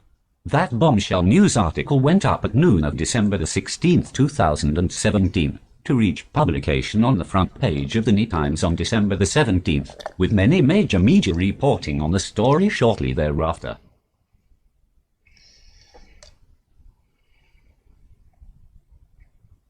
So it came out before Jan 2019. Actually come out in December. Well, actually September, I think it was. No, July 2019.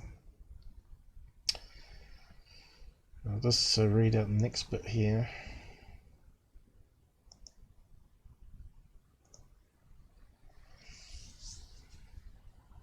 There was another significant ATIP story from December the 17th, however, that very few have yet discussed. On the evening of Sunday, December the 17th, I received a Skype message from Corey Good asking me about the best way to share document files on social media. He sent me a link to the Defense Intelligence Reference Documents, DIDs, that were already published and downloadable on his website, forbeeingalliance.com, on December the 17th. The server team has marked it as the 18th, stating that he would be releasing these documents to the public soon, apparently not aware that they were already accessible to the public on his site through website navigation.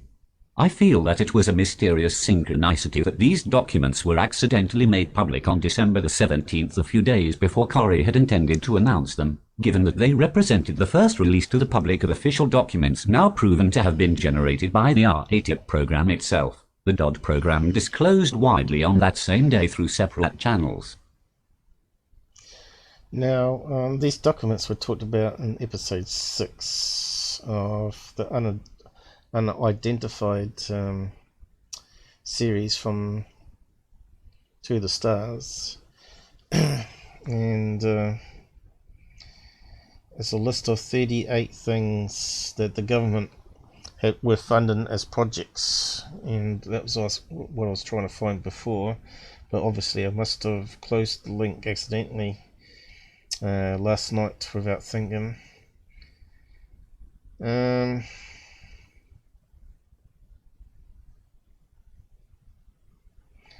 Here's the link here. I think this might be what Corey released.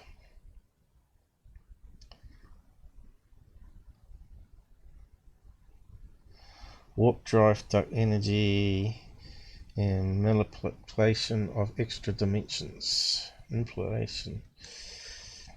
That's not the full documents though. What else we got here? Documents titled. So here's this Eric W. Davis again, which is kind of strange that this document was leaked December, or actually a bit further before then, as we'll read, with that sort of UFO leak of the century from Dolan.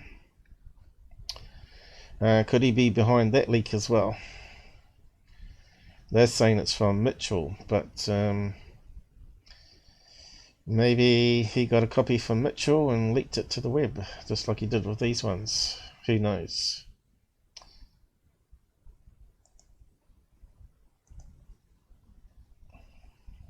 The documents were titled Traversable Wormholes, Stargates and Negative Energy by Dr. Eric W. Davis, and Warp Drive, Dark Energy and the Manipulation of Extra Dimensions by Dr. Richard K. Obasi and Dr. Eric W. Davis.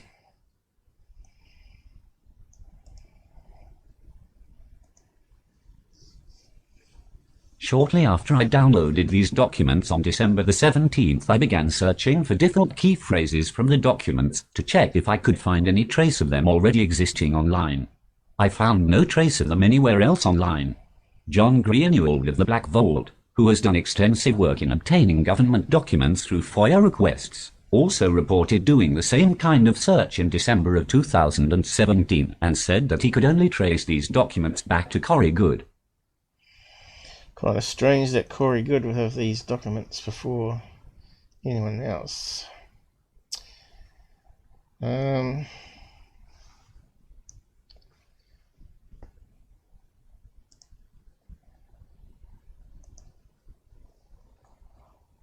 These dereferenced documents that Corey claims to have received from one of his inside sources were dated 2009 and labeled as being associated with the Defense Intelligence Agency, Defense Warning Office's Advanced Aerospace Weapons System Applications (AAWSA) program.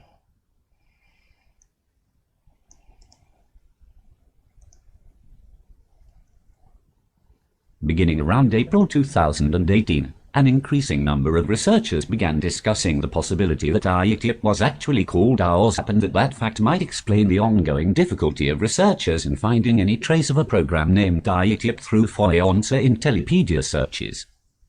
So one way the government hid things was to give it out to contractors, so it became their sort of private research R&D. So it wasn't actually in the database to be searchable by anyone requesting freedom of information, right? So it's called hiding in plain sight. So this is what these this particular report was talking about, things that were being funded by the government to contractors to do research on, and Eric Davis is one of them that's mentioned in the document, and various other universities. The link for the complete PDF will be here somewhere. One of these links here goes on a bit. PDF. So what's it say here? Eric David stated, I don't know how you got 2 of my DIRD reports. Yes, all of my DIR reports are in the set of 38. So that's confirmed it there. George Knapp. Okay, so George Knapp did something here. Now, apparently, George Knapp confirmed that he got it from Gory Good. So I think it traces back now to the Stars. Someone in the the Stars gave it to Corey Good, who leaked it before they wanted to do it, I guess. As that's downloading. Oh, here we go. So here's the list of 38 things that they're meant to be funding research outside. Doesn't mean that they got it working. It just mean they're funding it. You know how they were funding remote viewing and crazy stuff like that. Killing people with your mind. You know, you've heard of men that stare at goats. Very similar concept, as they would fund crazy stuff like this just in case something come out of it, I guess. I wonder how much money they paid these people. So you got lots of crazy stuff here. Inertial, electrostatic, fusion, advanced nuclear propulsion. That sounds a bit like what Stanton Freeman was working on, or was going to work on. Pulsed high-powered microwave technology, space access, advanced space propulsion, invisibility cloaking, wormholes. So all the crazy ones sound really out there, as this Eric Davis. Gravity wave communication. So that could be, well, we just don't know if gravity waves are correct or not. But maybe you can use transmit messages faster than radio waves somehow across the universe, or maybe the universe, UFOs or aliens use some other method to communicate. So maybe that's why they're looking into that sort of stuff. Superconductors and gravity. Anti-gravity studies, field effects, positron, aerospace, warp drives, metamaterials, biomaterials. Well, we know about metamaterials. A lot of this stuff has been researched probably since 2000, going back years. Brain-machine interface. Well, we know that's definitely a working concept. They just had on the news last night, I think, of someone controlling the limb of the hand.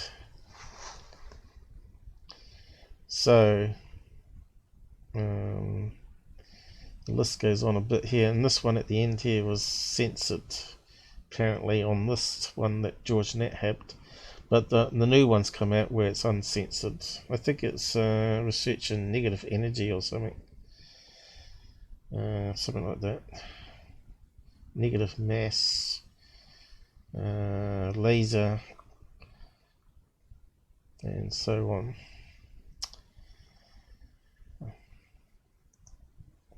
Now, you've probably heard about this back in January. So, what's it say here?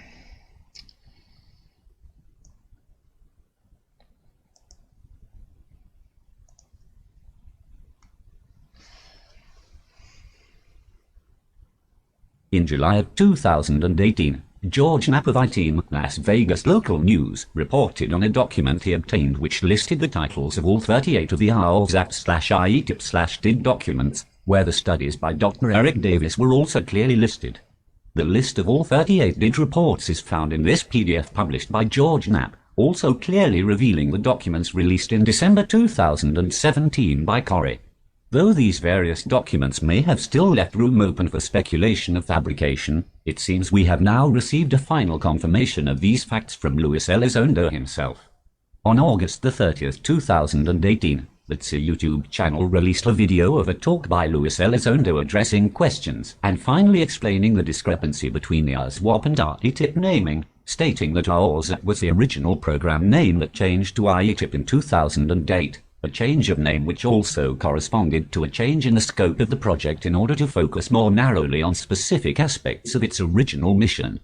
Lewis stated that it was because he did not get involved heading up the program until it was named IETIP that he originally chose not to mention the ASWAP name previously.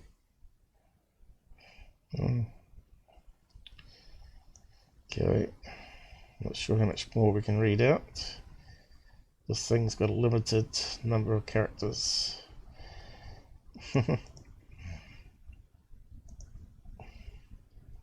Also in that video, Elizondo confirmed the legitimacy of the document that listed the 38 studies, one of which was classified and blacked out. Elizondo also stated that most of the material related to IETIP and presumably the 38 DIDs were often intentionally marked as FOIA exempt unfortunately, and states this marking was about keeping their research out of the hands of foreign adversaries. This means that it may be up to other insiders to actually get the documentation released in an unofficial manner if it is ever to see the light of day. This has required alternative sources such as Corey Goode to initiate this process of IETIP document dropping, doing so before SIR itself even released a single document to the public substantiating the program. This simple fact led people like John Greenewald to ask in his report on this subject, "I saw these documents back in late December and early January, but dismissed them as they are largely sourced/credited to Corey Goode, a very controversial figure to begin with. If they are genuine, and they may be, these documents do not appear that they were released under any official channels. So the biggest question is, how did Corey get them? I have not found an older source, but I'm open if anyone else has."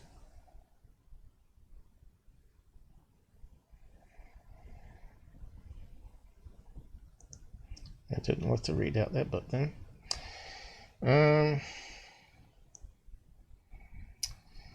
So, do we trust them? I think if you look at the documents in the letter with it, and of course it's come out on unidentified now.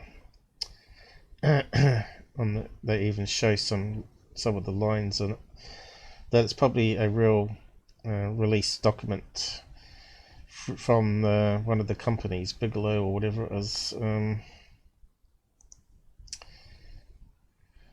With all of this evidence considered, it would seem that Corey Goode has at least one authentic inside source in India, or is in some way closely connected to such a source, a fact that many IETIP researchers have had apparent difficulty in mentioning and honestly reporting on, no doubt due to the controversial nature of some of Corey's other claims, and what this evidence might mean for those seeking to validate any of Corey's additional claims of receiving information from apparent government insiders. Of course, this is before Gaia, director, come out and said that Corey Goode and David Wilcock have admitted that all their stuff is fabrication.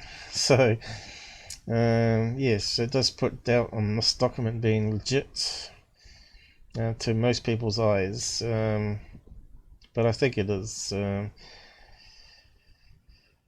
Because it comes through, John McCain, apparently was released through him before he died.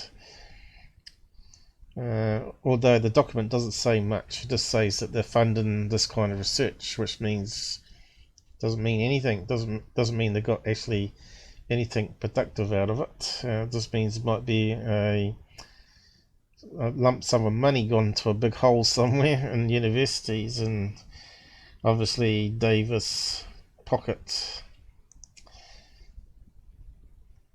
At this point it seems that the proper question to be asking is not how Corey Goode received these documents so much as why Corey Goode was trusted or selected as a source to be delivering these documents during the same time period that Lewis Elizondo and so were assisting with the mainstream media widely disclosing this same program, albeit sans documentation. Could it be that there are multiple factions within the intelligence agencies working towards their own version of disclosure with different belief systems and/or agendas? Yes, indeed. So, leaked document 38 projects. So I'll post a link there to the article there. And there's another one here. Talks a bit more about it after, I think. Although it's from another guy that's not trusted too well. What's his name? Michael Seller, PhD. And he's got a copyright notice on it. So I'll just read out bits on it. So the DIA confirms a list of exotic propulsion papers. Credible insider testimony on warp drive and wormhole travel.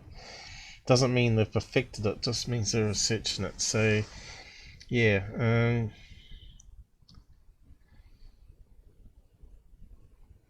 probably read out some of it here and see if it works. On January 16, 2019, the Defense Intelligence Agency (DIA) responded to a Freedom of Information Act (FOIA) request and confirmed that a list of 38 papers examining exotic propulsion technologies is genuine. The FOIA request was made from the anti-secrecy group the Federation of American Scientists (FAS), which filed it on August 15, 2018, and later issued a website update describing the documents received from the DIA. In a January 17th announcement, Stephen After Good, who wrote the original FOIA request to the DIA, described what the DIA had provided. Okay, so again they requested it because they had the information out there and they got the same information, but it wasn't what do you call it, blacked out. Normally they use a white pen now, they don't use a black one because it looks less bad on the eyes, I guess. It looks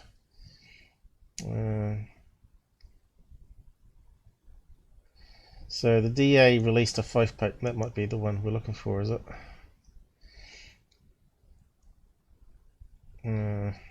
Just more yap. So yeah.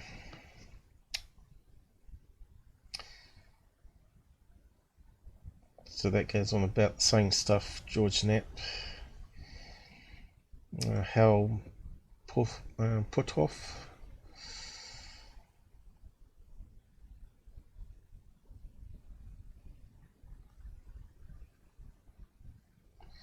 Okay, so let's see what that says about Corey Goode's role here.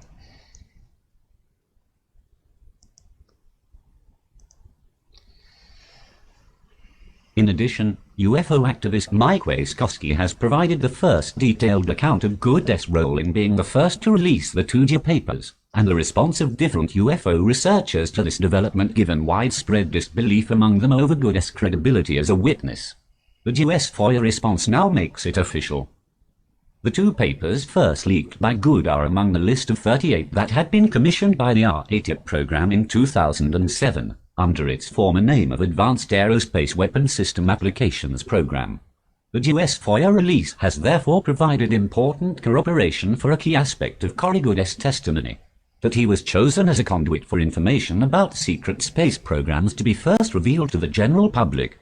Goode's possession and release of the first 2 of the 38 advanced propulsion studies goes a long way to establishing his bona fides as an insider with accurate information about multiple secret space programs. Or they're just using them for disinformation. But if some other people got it through the normal proper channels, then it sort of verifies it. I guess, unless they're releasing it to disinformation through some sort of government process there. Who knows? The whole thing is getting crazy. But yeah, some comments at the end on this one, which is quite interesting. So I'll post this link to update to the 38 release.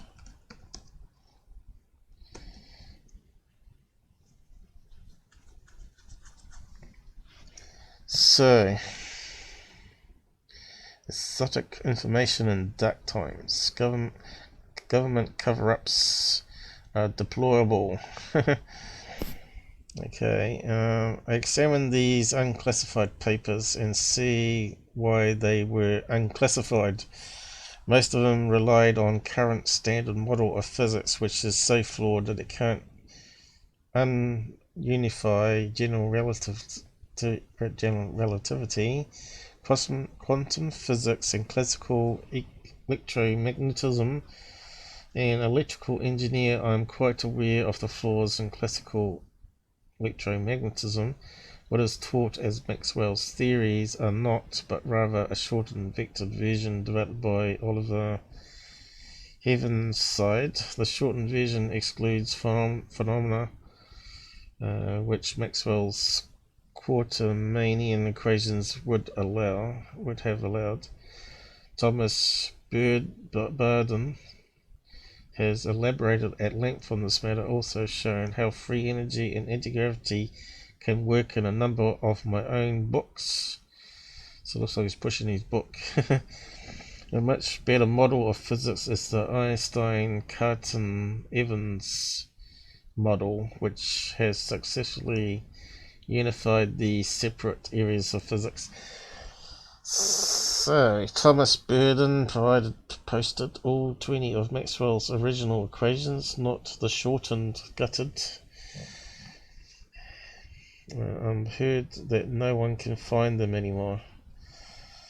Okay, so obviously there's debating information in there that it's pseudoscience or out of date.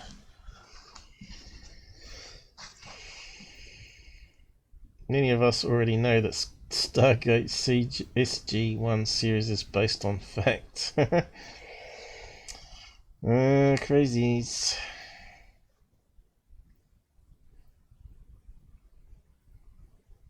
Am I a crackpot or more informed than you?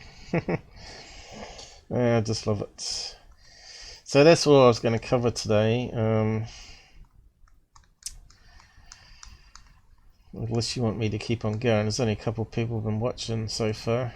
I'm probably wasting my time, aren't I? Yeah. Thought I closed that other one too. All we got left is MUFON cases. And how much? We got 2 hours and 20 minutes done on this episode today. So I'm sort of getting a bit burnt out now. If there was more people getting behind me and wanted to watch, I'll probably do some more. Or simply end this stream and start another one. Sort of break it up in the middle. Looks like no one's on Discord anyway. Suppose we can have a quick look around UFO Stalker quickly. I've probably seen most of them on here already, have we? Beautiful sunrise. Crazy systems going crazy on me. California.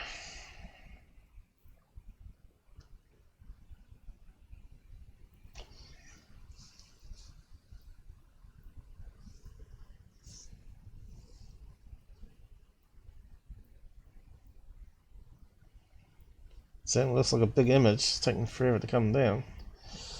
So it's around the wrong way here on the screen. I don't know what we're meant to be looking at though. Maybe that there, or that there. Okay, what's it? Just save it then.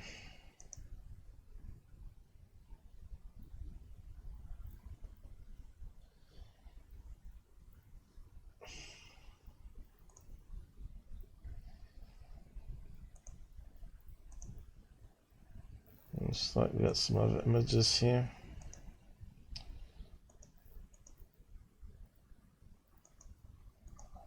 What's that one? Upside down. Okay, so what's it? Oh, look at that blurb. Okay. And I am unsure if there's anything of interest. Why submitted them? Here, other than a beautiful sunset, but it felt quite curious to me upon recent viewing of my pictures, submitting them for further analysis for a professional opinion. Well, these submitted are showing something that's naturally occurring. It is looking like strange clouds. Oh no, not a strange cloud person.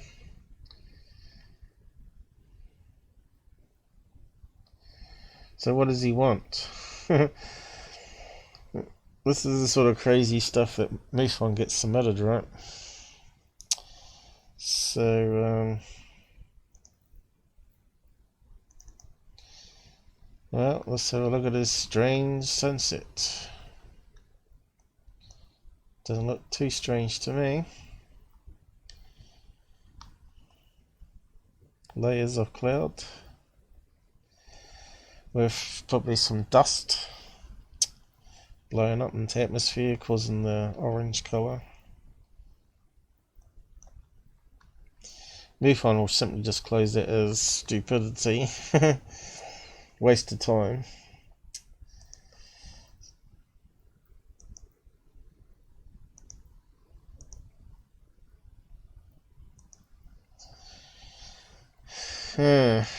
So there you go. One waste of time. Come on.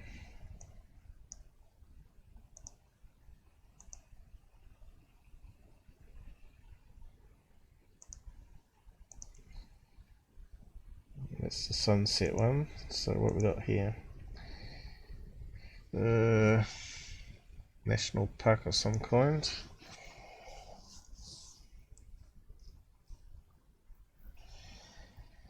A selfie catches something in the background.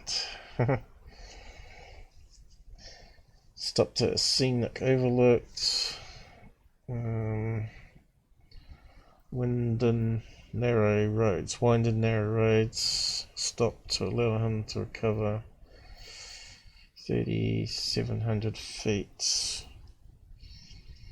A selfie. Noticed a strange object. So what happens when you do selfies? Often you catch birds or bugs. So we got a blurfo. Come on, that looks like a bug. Try. Don't even know if I download it. See if I can zoom right into it. I think I can see wings on it. Can you see wings on it, people? There you go. Blurfo. You can see the clear wings on it. I don't think it's even worth putting it through an editor. That's what you call a fly. You get plenty of those in Australia. If you go over there, they're flying around your head and they land on your face to drink the sweat off your face. So there you go.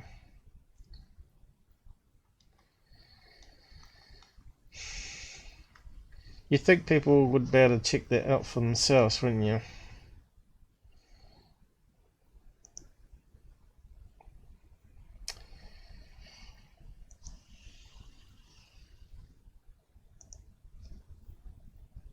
Yeah, where are all the UFOs gone?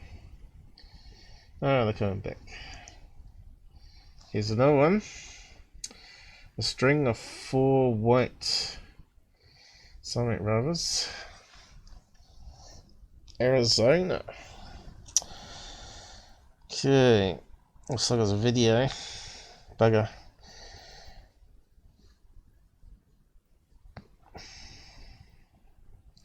Wonder if we can play it without downloading it. Well, we've got a light source here. It's going to cause lens flare. Let's see what happens. There we go. We've got lens flare down here. And we got some dots going vertical, coming from the ground upwards. Chinese lanterns.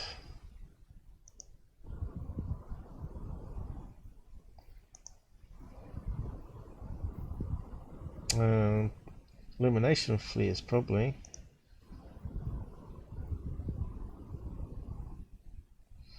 They seem to be flickering.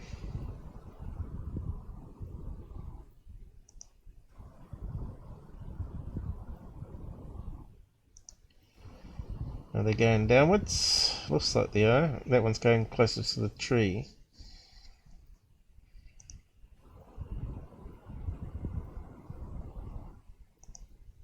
Looks like I only play a wee bit at a time. That's the problem with not downloading it. Looks like it's drifting slightly to the right.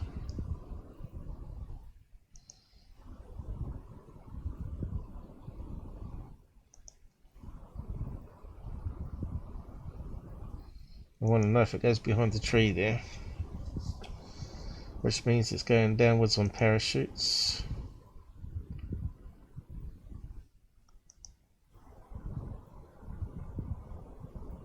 Looks like it's getting closer and closer to the tree. So it's quite a fair distance away, so there could be illumination flares being dropped by military. Arizona Air Force Base.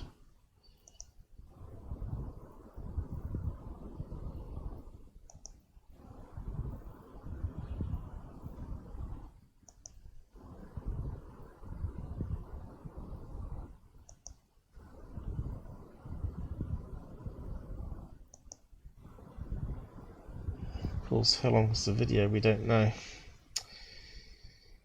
because flares only last 20 minutes maximum.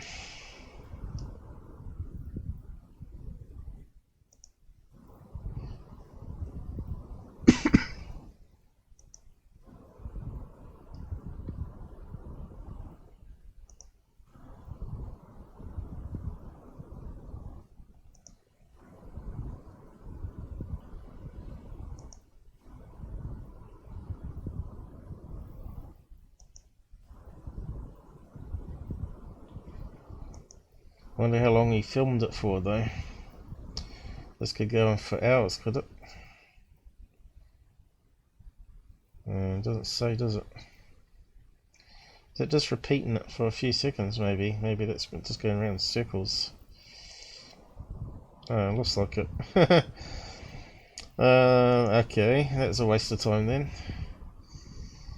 I should have checked that out before. So it looks like it was getting closer to the tree and then he stopped filming it. Okay. I think that one's solved. Okay. They were 5 to 7 miles away from me, 3 in a tight formation with a gap.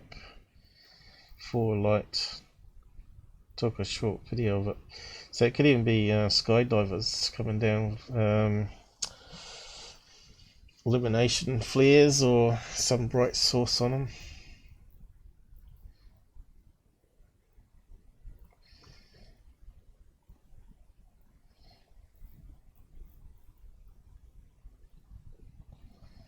You probably could look that one up, probably. See if there's any skydivers. Is there a stadium in that direction at all?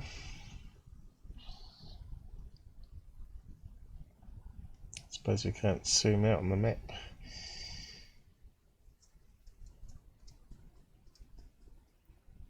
What's the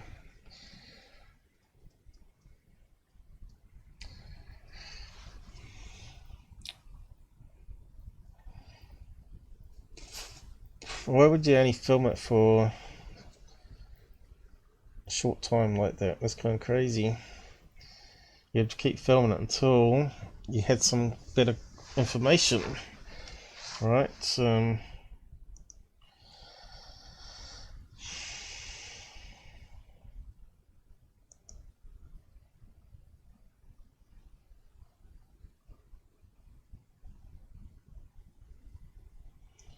Well, when that one click.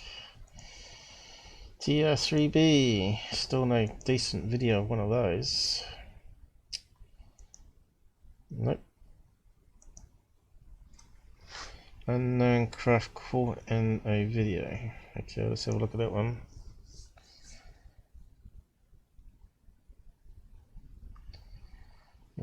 Doesn't look like a video. Looks like a grainy photograph. Okay, that's a very small photograph, which ain't gonna do us any good.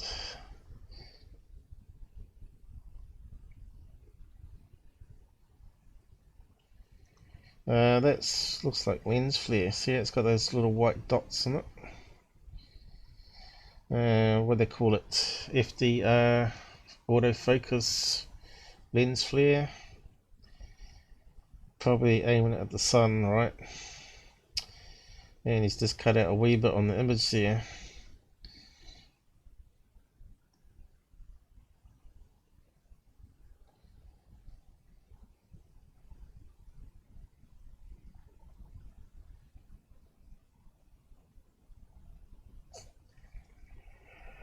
Yeah, he didn't give us the proper image though, did you, mate? Let's see, how big is it? Got to save it to find out. Well, looks like everybody's given up watching, so maybe I'll give up looking at some cases here. How big is that sucker? Just as I thought, not very big.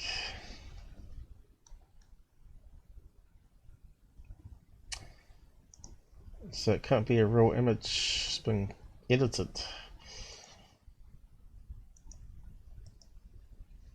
What's it say? 129 pixels by 88, so that would have to be some really old camera. It doesn't exist. It would be, I think the worst ones is 24p. So that's not that.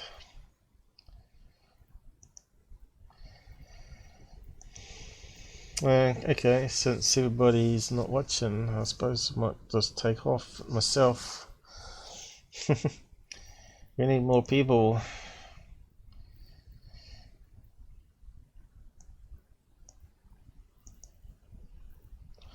We're done 2.5 hours, not too bad. Oh, here's a TR3B. Let's have a look at that one.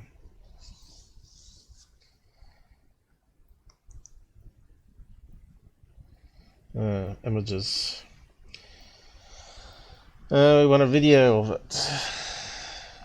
3 lights in the sky. When was it? 4th of July, was it?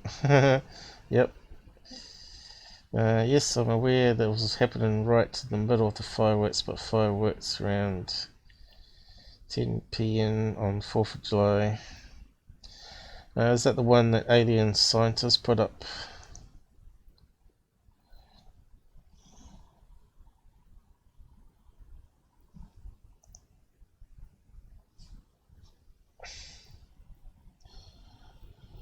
Okay. Not seeing anything.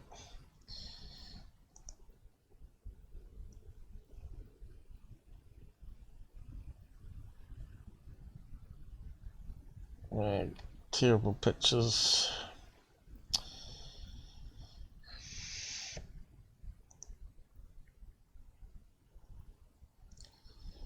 Okay, what are we meant to have here?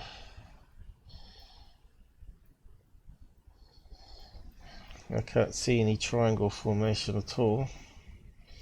3 lights in the sky will always form triangles. So they're probably more likely to be Chinese lanterns, you know. Again.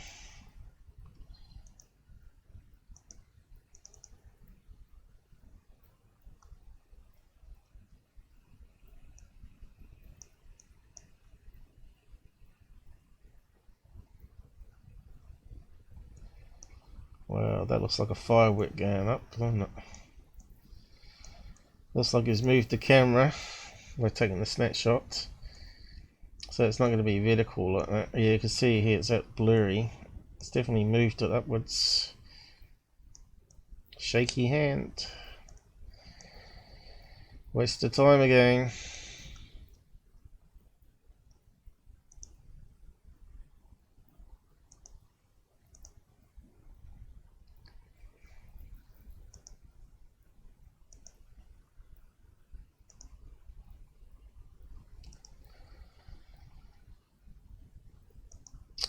MUFON stuff can be very disappointing.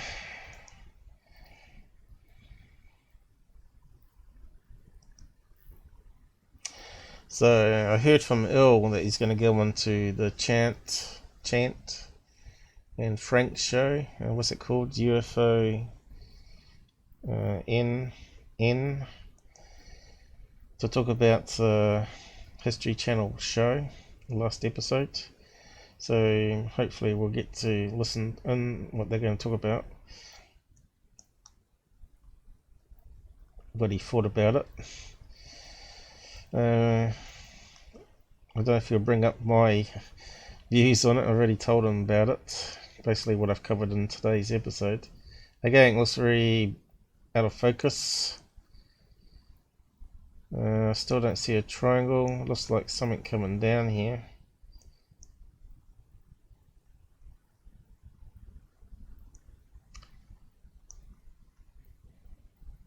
So he's moving it, so it's not really good. It's all disappointing. Oh well, we'll just leave it there for today, I think. Hopefully, next Sunday, I might have a few people might want to come on and talk. I'm trying to get Earl to come on to talk on my show about stuff, but he's always doing other people's shows. So, yeah.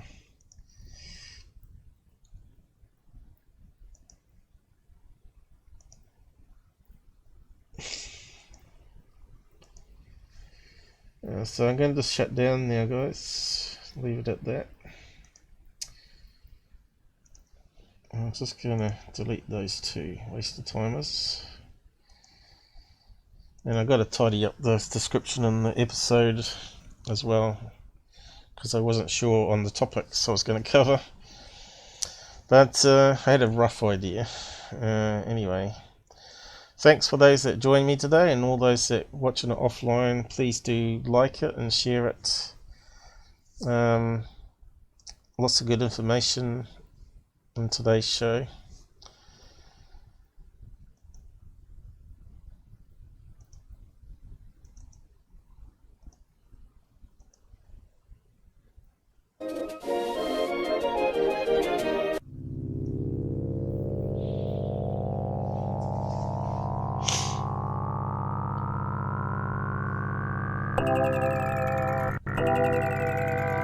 Good night to everybody.